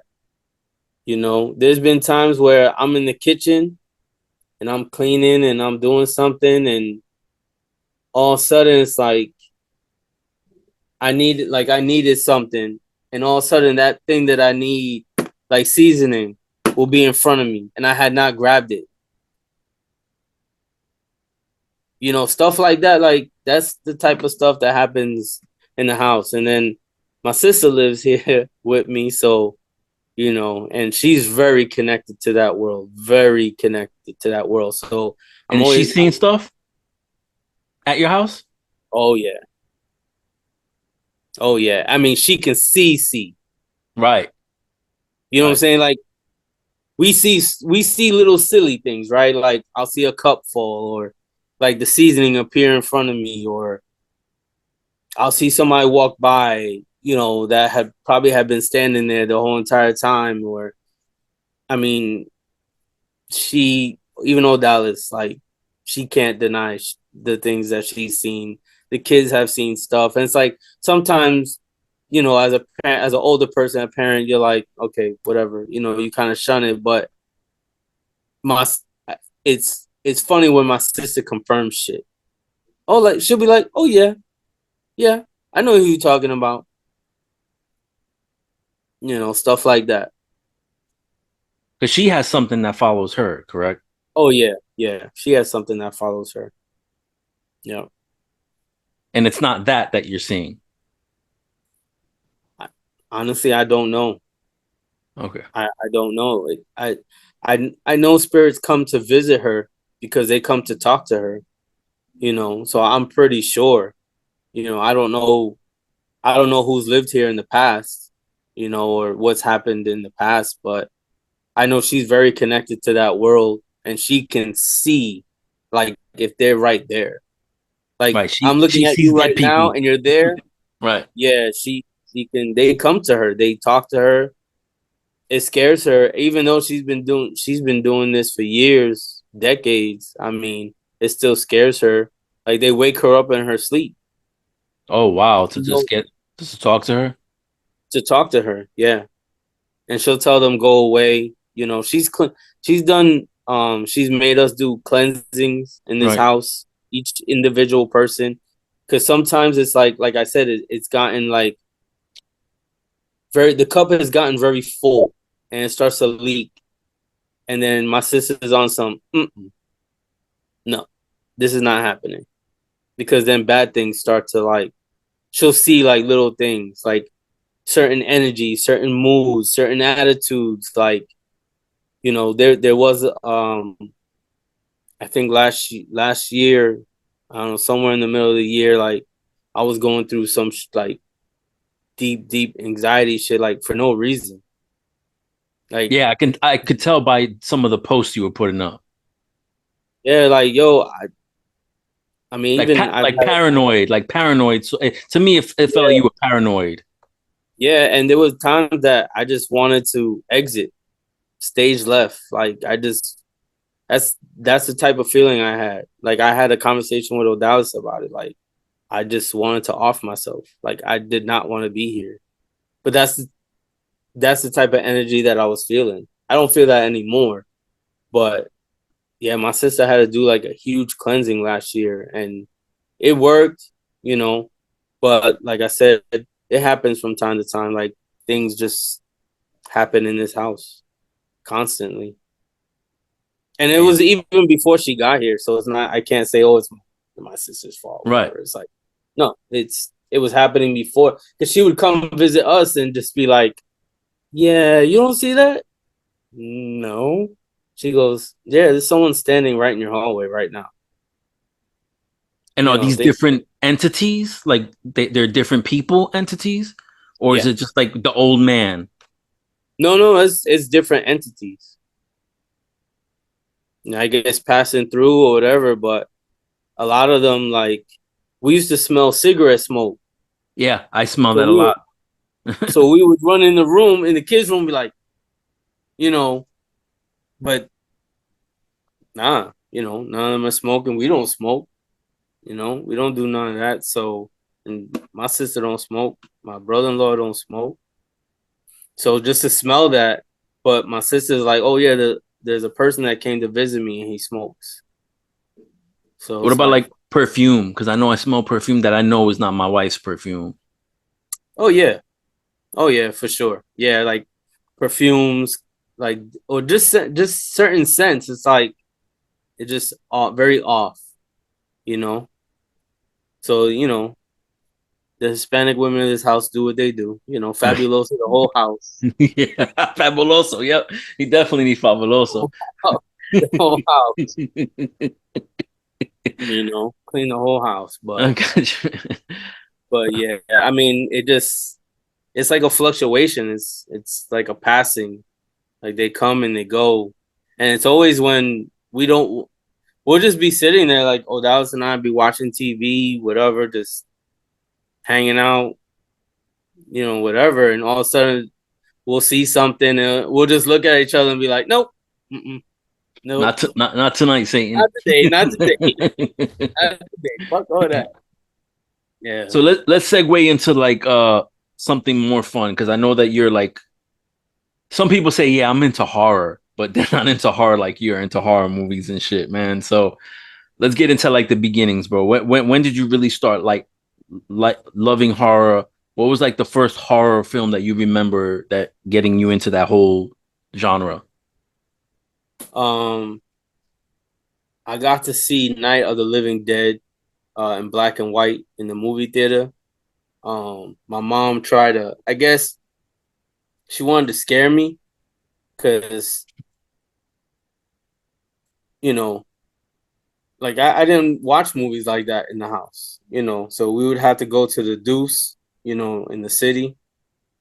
And for a lot of people that don't know who the Deuce is, the 42nd Street, Times Square, whatever. Yeah, And we would go to the movie theater, and she was like, parents back in the day didn't give a fuck. right. They scared you, you know, it was funny to them. So she tried to Dude, scare me. they wanted to go to the movies, and if you were in their way, they were like, "Fuck that, you're coming with us," whatever it Yeah, was. So yeah, yeah, yeah, yeah. I can't. I mean, most of the time they'll leave you behind, but she was like, it was just her and I, and she was like, took me to go see that, and I just, I was in love. Like I just fell in love with horror movies from that. And I still watch that movie from time to time just because I just remember as a child just watching this black and white film, and it's just dead people walking around, and I associated it kind of with my life because in that time I felt like I was living the entire time in an apocalypse and I was just trying to survive. right. You It's know? it's very reflective in your lyrics. Yeah, yeah. So out of all the genres, I would probably guess that zombies probably the best one that you really into the most. Not as much anymore. I think people have oversaturated that genre. I mean, don't get me wrong. I love a good zombie movie if it's good, you know. But I look at that stuff, and I don't know why. I associate it a lot with survival, of the real world. Like, I think about that stuff, you know. But I love zombies. Like I said, not not in the last, just because movies just been oversaturated, so they've been really stupid. Um, I love paranormal movies. I love things about good and evil. I love the Conjuring series. Love that series. I watch that shit like a Saturday morning cartoon. And the Insidious series. Um, I used to like gore, but I stopped. It just doesn't do anything for me anymore. Not that like it bothers me. I like stuff that messes with the mental. Right, challenges you mentally. Right. Yeah, yeah. Because you try to put yourself in that position, or you might have, like when I've watched The Conjuring, I'm like, damn. I kind of felt like, can you imagine like putting all the stuff that was really around what was happening into the physical, like what they were going through, because those are based on true stories. So I like things like that. The Conjuring, the Insidious. I mean, I love most of the all the 80 horror movies. Hellraiser. Things like that. Um, but I think a lot of the gore movies that they're trying to it's it's something that I know they're trying to introduce the new generation to, but Right. I guess because we grew up watching Faces of Death and just 80 horror movies were real fucking gory. It's like now I want I fiend for a cinematography story. Like it it can't look cheesy to me. That bothers me. The storyline bothers me. If you say something a certain way, that bothers me. Right, right, You know, right, like I could watch. I don't watch comedies like now. I start like in the last, I don't know, in the last 13, 14 years, I started watching comedies because of my wife. I right, never watched comedies before. I was just straight horror, so sci-fi, right. documentaries, stuff like that. Now I get into comedies and stuff here and there, but man, I could watch a horror movie on the fly. I'm Yeah, always because looking for something to you're watch. posting stuff online, movies that I've never heard of before, or movies that honestly, like I would look at it and be like, I'm not really interested, but then you peep it, right? But what, like, so what would be any genre your top three horror movies? Top three horror movies. Yeah, you can go four if you want to go four. If that'll help. I mean, um, obviously, Day of the Dead and Dawn of the Dead, Night of the Living Dead, the originals. But my favorite one that inspired Awakening the Dead, the EP we did, was the 2005 Dawn of the Dead. The one that Voida sampled. I love that movie. I could watch that movie over and over. Um, I So love, that's one, right? yeah, that's one. Okay, okay, Yeah, okay. that's one. So Dawn of the Dead. Um, I love the first Insidious. That shit is crazy. Um, I really like that one a lot. I love the first Conjuring. The second Conjuring was good, but I really like the first one. Really, really like the first one. The third one was dope too, but I really like let me see. I mean, I could say, the Jasons and the Halloweens that I like that, but I like the first Hellraiser. That would probably be my third. And then man, my fourth one, I'm trying to think. You don't have to do four, but I'm just saying, like, Yeah, I those mean, three are good, I watch so many movies, yeah, and some of those movies I rewatch a right. few times, and I catch shit. You know, I catch certain things, about it. But So zombie movies, your top three or four. So we already know Dawn of the Dead is probably one.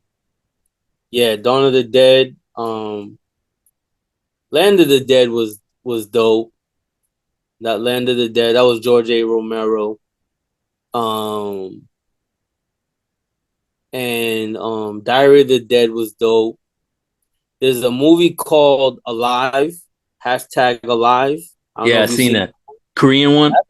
Yeah, that's dope. Yo, respect to the fucking Koreans, man. Like they've been fucking rocking out with these horror movies. Like if no one has Shutter, get Shutter. I don't need it. I have a Fire Stick, so I just watch everything on the Fire Stick. But yo, Shutter's been dropping some fucking dope ass movies. You know what? Horror movie wise, was Nicolas Cage's first fucking horror movie, Mandy. Have you fucking seen that movie? No, what is that? Oh wait, is that the Yo, one with that it's almost like a Chucky type deal? no, I know what you're talking about. That one was kind of funny, whatever.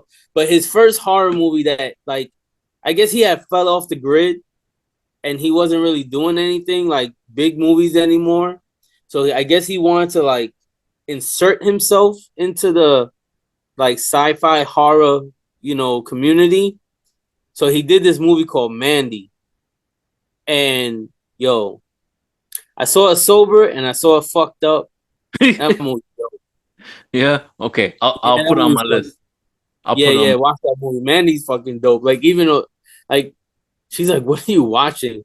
Like Odalis is like, "What are you watching?" I'm like, "Yo, this movie's dope."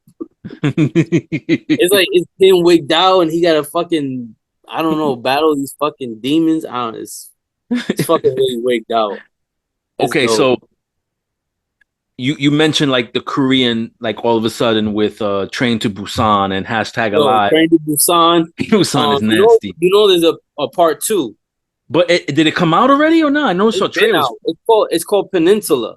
Oh, see, they changed the name, didn't they? Then Yeah, because it it's was called called Train to. Peninsula. Okay, I'm Yeah, gonna get that it's, one. it's a sequel to Train to Busan. So And it's you know they're doing a English version of Train to Busan called Train to New York City. oh man, I don't know if I want them to do that though, man. I don't know. We'll see. We'll see. Right? I guess we'll see. I just hate when We'll they do see. that. I mean, this whole 2023 is fucking like just a lineup of fucking horror movies. Just like they're dropping one. The Exorcist is coming out on my birthday, Friday 13th, on a Friday fucking 13th. Wait, so they're redoing The Exorcist? Yeah, yeah. It looks so dope though. I've seen like little things here and there. That shit looks crazy. I need to see it. Um. Oh, we saw Megan last night, and That's the one I was talking about. okay. Yeah. Aside from like the TikTok trends that have occurred from that, with the dancing and all that, that's what kind of fucked it up for me because I just started to see all these stupid people like dress up as Megan and do these dances. But yo, that movie was fucking dope.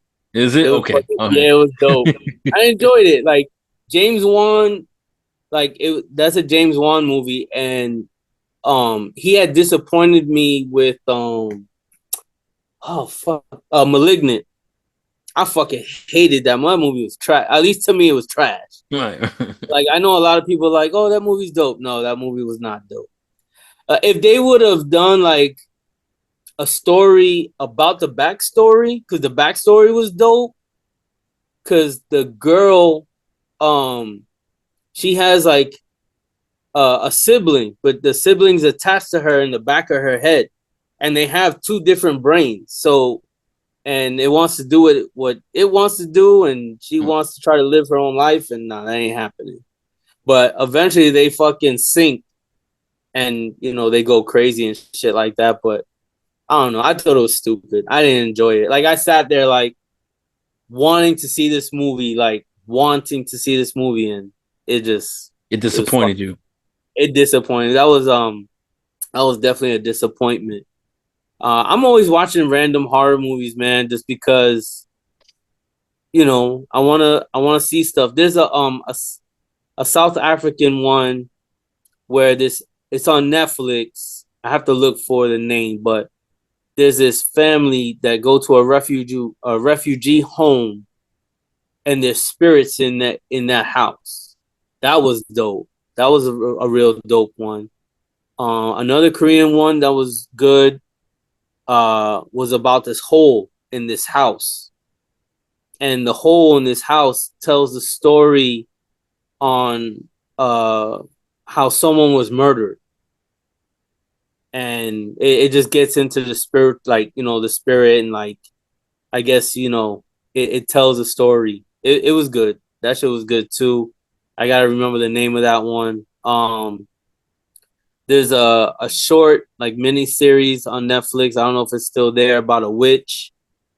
That shit was pretty fucking dope. It's about an author who writes about where she where she lived, and she made it into horror stories. And then one of her friends from her own town came to visit her at a book signing and fucking hangs herself there at the book signing. Hangs herself from the second floor of the store.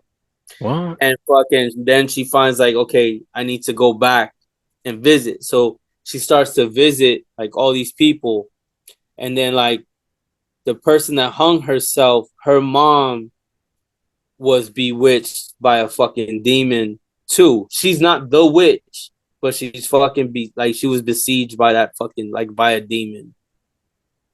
That shit was dope too. That's crazy, brother. Okay, so what do you think of like there's a on Netflix as well. There's another like Korean zombie like series. Oh, I just that the with the kids in the school. yeah, that's a that they got that from an anime. My youngest is reading that anime actually. Yeah, I saw the anime first before. So when I No, saw it, I no. was like, okay, There's a manga and then an anime, I think. I'm not sure. It's one of those two, but I know that yeah, my youngest is into that. But that on Netflix was dope. Pretty good was pretty yeah, dope. that was dope. There's another one too. That's I don't know if it's Korean or if it's Japanese, but like I said, yo, they've been going in. on a lot of them. Some of them stick out to me. Like I like Alive. Alive was dope. Um, oh, another in like UK got dope movies. I don't know if you've ever seen The Night That Ate the World or some shit like that. No. That's a zombie movie too. So this dude Wait, is that the goes one to where he wakes up? Has to do with like he went to this party to look for his yeah, ex so girlfriend or some shit. yeah. So he goes to his ex girl. He just wants to Yeah, get his shit, and yeah, he keeps trying to talk to her through the whole. That was a dope movie too. yeah. I That was enjoyed that. That was a dope ass movie. so. If you had Yeah. to pick like underrated newer horror movies that you've seen recently, let's say in the last 2 years, pick like three or four of them before we like call this segment a wrap. Um, underrated. Yeah, like it's some that not many people talk about, but you're like, dude, you gotta watch this one. This is very underrated. It gets you, when you don't even expect it. Ouija was dope. A movie called Ouija. That Right, was dope. Um, oh, that one with the girl. The little girl who's not a little girl. Orphan. right. 1 and 2 was dope. I enjoyed both of those. I think those are underrated. I don't think a lot of people talk about it. Is two a sequel or a prequel? It's supposed so Orphan 2 is a prequel. Okay, Yeah, it's a prequel. It was good though. It was good. A lot of people talked shit about it, but I I watched it. I enjoyed it. I enjoyed the first one too, because the first one got my favorite person, Vera Farmiga, yeah. from The Conjuring, and another underrated one. Those are good. What about Um, Hereditary? Have you ever seen Hereditary?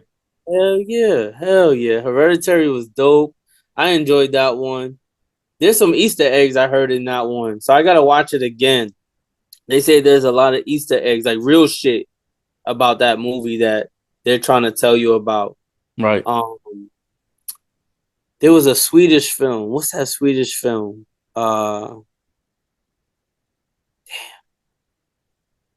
I think it was made by the same person who did Hereditary too. Um, that was underrated. I can't remember the name of that movie, but it was a real like weird cult movie. They go out to like I don't know if it's Switzerland or if it's like Dutch. God, I can't remember what country they're in, but this friend brings all these friends of his with him. They fucking trip balls in this field before they get to the actual place, and they get to this like these people where they still live kind of off the land, like kind of pilgrimage, type area, and they're feeding these people, and then these two people, I guess, like they're they're too old to live, so they fucking have them kill themselves and shit. They go up to a top of a fucking this tall rock and they fucking fall off that shit. Yeah, it's really fucked up. It's a really fucked up movie. I'm pretty sure I'll look it up and Right. I could tell you about like the name, but yeah, man. I don't know. I watched sometimes it run like if you tell me a name, I'm like, yeah, I've seen that. It's so bad. I watch horror movies almost every day. Almost every day. I watch like 2 or 3 horror movies. My next one on my list is Pray for the Devil. Oh, my favorite movie from last year. I thought was the best horror movie from last year was Smile. Have you seen Smile? I've seen the trailers and people have given it mixed reviews, but is it dope? Nah, fuck all them people. Okay, that movie was dope. Like psychologically, Right. that's what I was looking for. Like I look for psychological films like that. Like I like that fuck with your head type shit. There was a YouTube video that Paramount took down because they were about to put the movie up on stream, and they took down a YouTube video that the actual creator of the movie, he did an 11-minute short film on the beginning of Smile. So if you've seen Smile, there's a part where this woman, this psychologist, is she's talking to this a patient of hers, but this woman appears and she's frantic, right?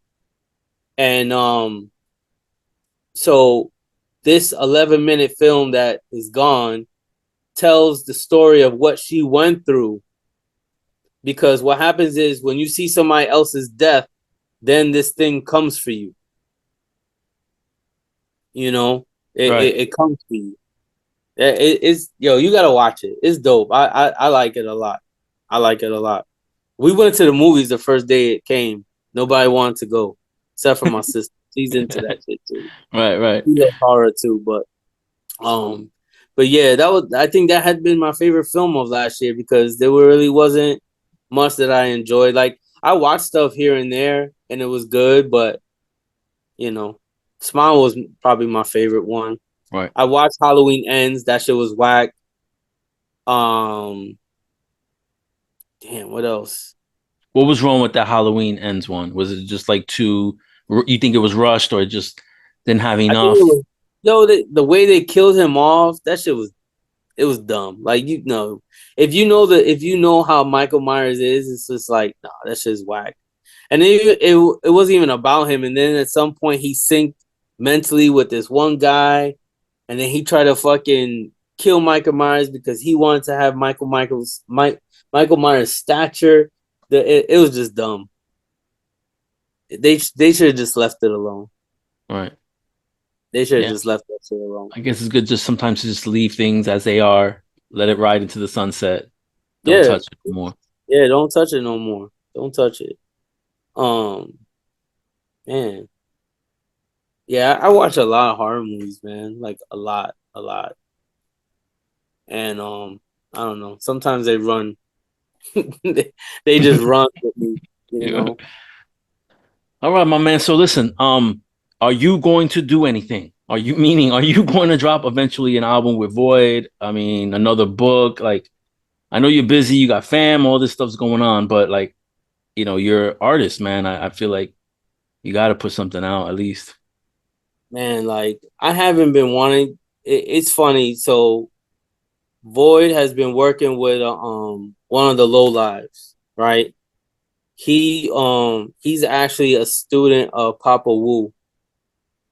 You know, and his name is Louis the Fourth, aka Four Mega, and he's in a group called Killer Monks.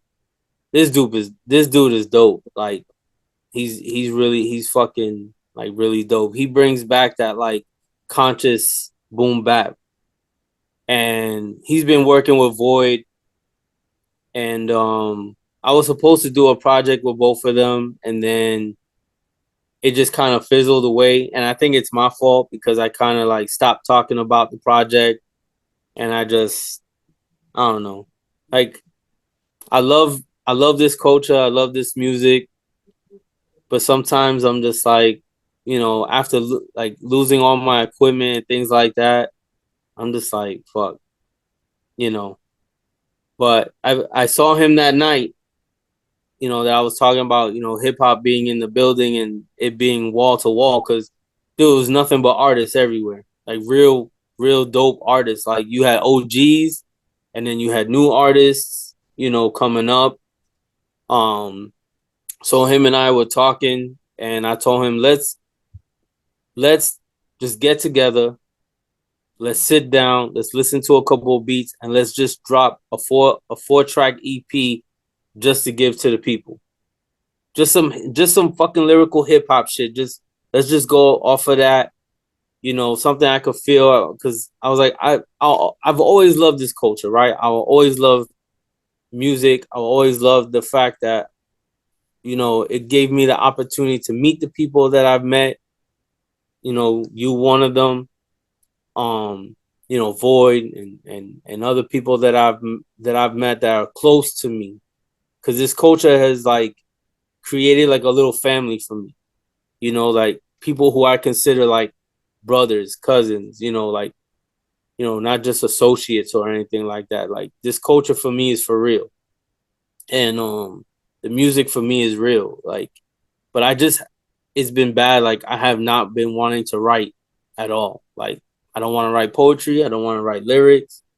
I can hear it. I hear voices in my head. Like I hear lines all the time, but I don't write them down like I used to, you know?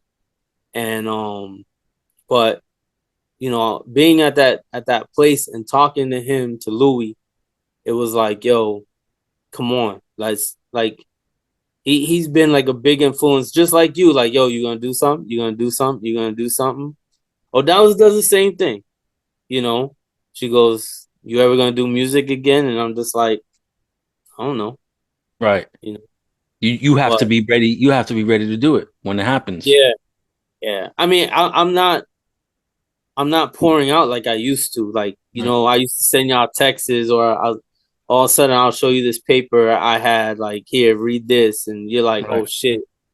I just don't have that momentum anymore. So I think I've gone, and I'm not a fan, like, if I, like, your music really has to fucking touch me. Like it has to do something to me to move me. Cause if not, like, most of the shit that I hear, yo, 99.9% of the time I'm listening to old shit.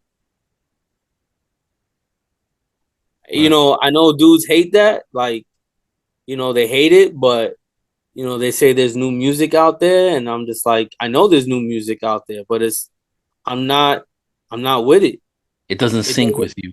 no, it doesn't Yeah. no. And I'm not talking about radio. Like, there are underground artists doing their thing right now, and this some of it just doesn't do anything for me. I mean, I ride with like Fat Boy Sharif. That's my dude. He's nasty. He's from Jersey.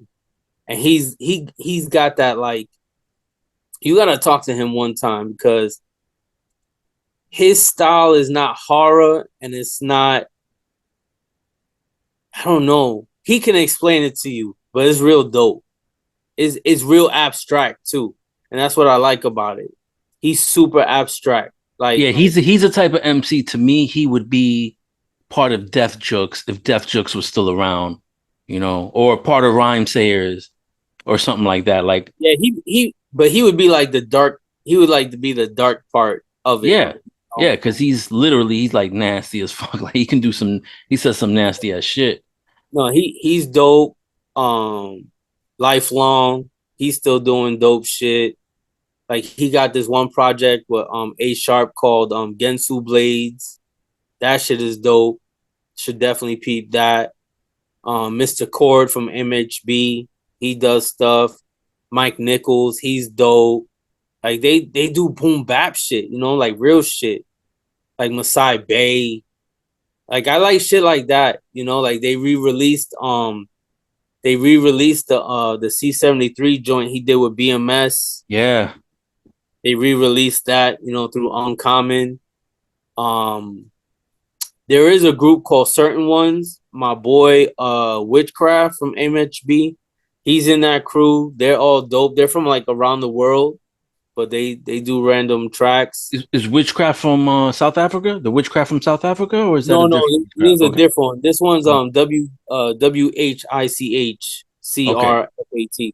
He's okay. from New York. He lived in North Carolina for a while, but yo, that album too. Shout out to them dudes. They're cool as fuck. Yeah, That they're album, dope. yeah, that album's dope. I know Eugen is working on another album. I can't wait for her to drop her shit either. She's She was nasty. supposed to release it last year, but I guess she said some things had happened, so nothing really popped off. I know she did a few shows here and there, but I think now, because I had talked to her on Instagram, and she told me that she finally got like a place where she could settle, and she got herself a writing desk. So she's gonna give us something pretty soon, hopefully this year. You know, Yeah. So would you yeah. say like your lack of motivation comes from, and I can understand this sort of thinking. You're an artist, you come out with shit. You know that your stuff is as equally as good, if not better, than a lot of the shit that gets play out there. But yet and you put your stuff out there a lot, you know, social media, right? I mean, you can touch literally hundreds to thousands of people, and you don't get that love back. Meaning, you don't get the downloads. Even if you give the shit for free, you're not getting the downloads. You're not getting the retweets. Yo, check this out. And none of that. You think it has to do with some of that not being motivated has to do with that, you know? Like you feel like you don't want No, to waste your time.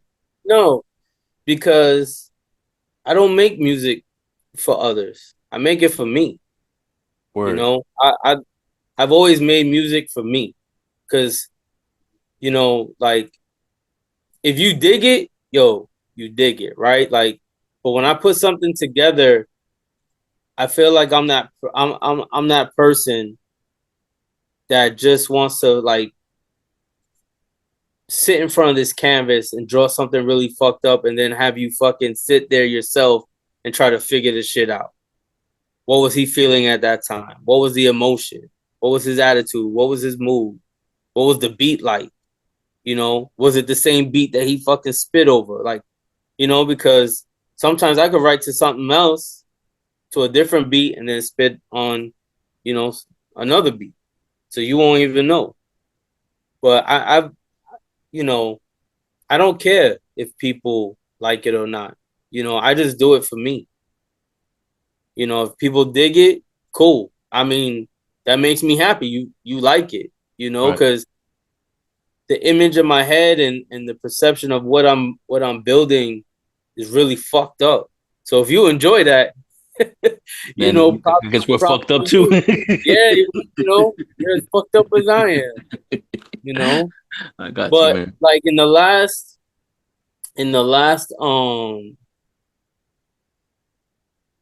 like I said, I'll always love music. I'll eventually make something, I'm sure. Hopefully this year. That's what I've been talking to Louis about. And we even talked on text yesterday about, he's like, yo, I'm really excited about what we're about to do. So I'm excited too. And but yo, my my love has become I like getting into this fucking, I don't know if it's cosplay, but I like doing horror characters, like building these horror characters now. Yeah. Yeah. That's been like my thing. Like ever since I went to like, celebration in that area, that's been my thing.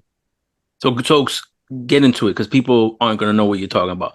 So because I know you created a character one time, and then ever since then it's been Yeah, on. so I created I had bought this mask for like $8. And I just wore it one time and I remember walking on uh my brother's block in Haines City, and this one, like the way I had the mask, it wasn't even what I was wearing, it was just the mask. She was like, and I was just staring at her, and it was like the mask was a part of my face, and it was a random $8 mask, and I was just standing staring at this woman. Dude, she was so fucking scared. You could ask O'Dallas. Like, this woman was petrified. She goes, she's like, is that a real face? Because she's like, nope, that's just him. It's just the energy he gives to that mask. So after I did that, I eventually used that mask again, and I created a character called Dr. Bloody. So I used my scrubs that I was using when I was doing pharmacy. I used that. I ended up buying a jacket. I ended up buying the stethoscope thing, that you wear on your head. And I just wore a knife and some gloves and things like that. But um it was just like the way, like, Dallas likes to look at the mask. It's funny because she hates doing this for me, but she's so fucking artistic with it. So she'll repaint the masks. So she made the mask look almost human again, and then she'll cover it in blood, but then she'll like spray water on it and like just make it like the skin looks so real, and then it's just pouring blood. and then you know, and I guess it's just the energy that I bring to that character, because I've gone to celebration and shit is like people just grabbing me, And this is on Halloween, right? to Just to like make take it pictures. clear.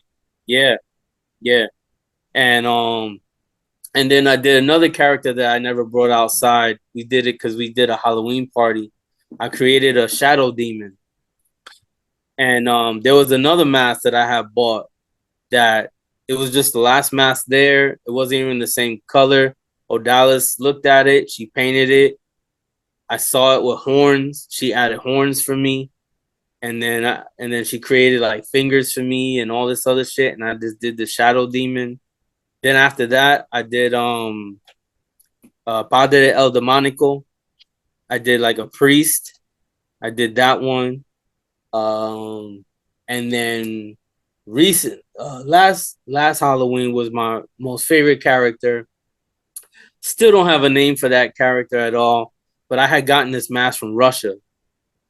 This guy, Victor, yo, he makes some ill mask, and I paid a little bit out of pocket, but it was like so worth it. And for like, I had it for like almost like a couple of weeks before Halloween, and like we had different ideas of what we were gonna do with the mask. And then at the very last moment, I was like, no, no, this character, this mask can't be like what other, because no, there's a few people who have this mask that have bought it, but I think I'm the only one in this country that has it. I think, I'm not sure, but from the people that I've seen wear the mask, they try to do like a Babadook. I don't know, you know about Babadook? Yeah, yeah. So people have done like that with the mask, And but a I lot of took people it. do it. A lot of people do it. So it's not original. Yeah, I went left with it, and I created an insane asylum character off of it, right? So I got like a clown's wig. That's what it is. So it's like real fucking out there, and the mask goes up to like, oh, like past my forehead, so you won't know. Everything looks like attached.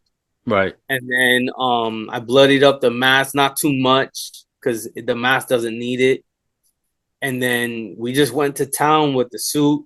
She created my neck, so like she she took like what do you call it, like some type of plastic, and she created like a neck for me and everything, and it looked all like fucked up. It looked like I had slits, like I was trying to kill myself. I was trying to rip my skin off.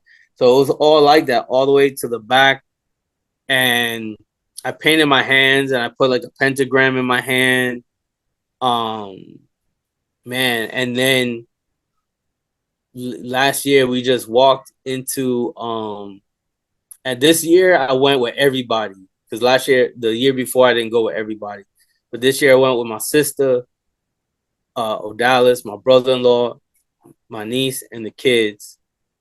And yo, every time they turned around, I was just being like, people were snatching me to take pictures, Right. and then and it's not like I'm just walking, I'm in character. So like if you pass me and you're walking past me or you're near me, yo, I was just doing random shit like to scare you. It was like my own Halloween horror nights. Like there was a group looking at a house. They're standing. It's dark, and they're in a like this alleyway, and they're looking at this house. And this one guy is looking up, so I just walk into their circle. These two people are like frozen, so they can't say nothing. And then I'm looking up to see what he's looking up, and then at the same time we look at each other, and the guy was like what the fuck, and they get scared, and then I'll just be like, and just walk away, Yeah, you that's know. dope. That's And dope. then like I was photo bombing people taking selfies. So like all of a sudden I'll put my face up in your fucking camera, shit like that, and all of a sudden they're like taking a selfie. They're like, what the fuck is that? They'll start flipping out. So, yo, but every time they turned around, they were like, people fucking just gathering around me to take pictures. This one house had like a smoke machine, so I just stood in the smoke machine the whole time, That's trying to like dope, man. grab people, stuff like that. And then I'll do like an evil laugh, because the character doesn't talk, so I'll just do like an evil laugh, you know, and like somebody came up to my mask and like look, and then I just like, I kind of just jump at them and like people jump. This one grandmother told me go scare my kids. Like she sent me to scare her kids. Yeah, it was wild. It was a good time, man. It was like way over 1,000 people out there, and people Right, were just like going crazy. I had people tell me like, "Yo, this is my favorite costume of like, you know, everything that I've seen out here. Like, you're the best." So I got like, I don't know, not that I got like, my head big from it, but I was right, like, "Yo, I want to do this again." right. I like fucking scaring people. I So, love that shit. so do you see that being something in your future, like a project that you can do? I've told people that I know who have made short films, yo, if you ever want a character, let me know. I'm down. I don't have to have any lines. I just want to do scary shit. Like I've taken pictures of like just with the door halfway open, but you can see my face type shit, and it looks real. I've seen people share the picture like, oh my god, this is real. I'm like, yeah, okay, yeah, whatever. But I like it. I don't know what it would get me into, but that's been my enjoyment. Like from the day of Halloween, I was already talking about my next costume. Like, yo, I need something to like top what I just did because I Right, feel like what I did last year, it's like fuck, I'm not gonna be able to top that shit. right. So I've been looking for like something really fucked up. Now your old characters, are they retired or can they come back? Oh, they come back. Yeah, yeah. I've Okay. I've done it. Like I've brought out Doctor Bloody before. I would like to bring out the demon, because I've never released that one before, and I got ideas for that one. So I'll probably bring that one out again eventually. Um, and this one that I just did, I fucking love that character. So I'll definitely bring that character out again. That's for sure. Um, but yeah, I'm just trying to think of something new now. You Right. know, something scary, something like that really will fuck with you. You know. All right, my brother. Well, thank you again for doing this. I thought like if you look at my notes, dude, I didn't even fill up the page, the front section of it, because I figured we were gonna do maybe an hour and a half, but that never happens when you and I get together. We did what, almost 3 hours, bro. Oh my god, I didn't even realize it. Yeah, it goes so fast, which is good. That's a good thing, man. But yeah, so I'm gonna put the links up. You still selling your book? Yeah, yeah, yeah. Okay. Blurb. All right, so I'll Yeah, I still picked I'll, up I'll the still put book. the links up to that. I'll put the links up to all your social media, also all your social media stuff. And then I mean, if you drop any projects, for sure, you'll let me know and we'll do Oh yeah, this again. you'll probably be the first person to know. I mean, Just besides let me know. this house, but yeah, no, you'll definitely be the first. I want to do something this year. You know, yo, if there's anybody out there that wants in the Orlando area that wants to do like a short film on some horror shit, just to like scare people, I'm down. I'm super down for it. Yeah, I'm up for it. It's like, damn, I'm gonna be 45 this year, and it's just like I'm just starting to do what I love to do. You Which know, is I, dope. I've I've done music, but I feel like what I'm doing now, I'm actually having fun with it. You know, That's how it should be, brother. All right, my man. Give love to the fam. I love you, brother. I'm a brother. All right. Stay up Stay up. and be safe. Yes, sir. You too. All right, brother. Peace. Peace.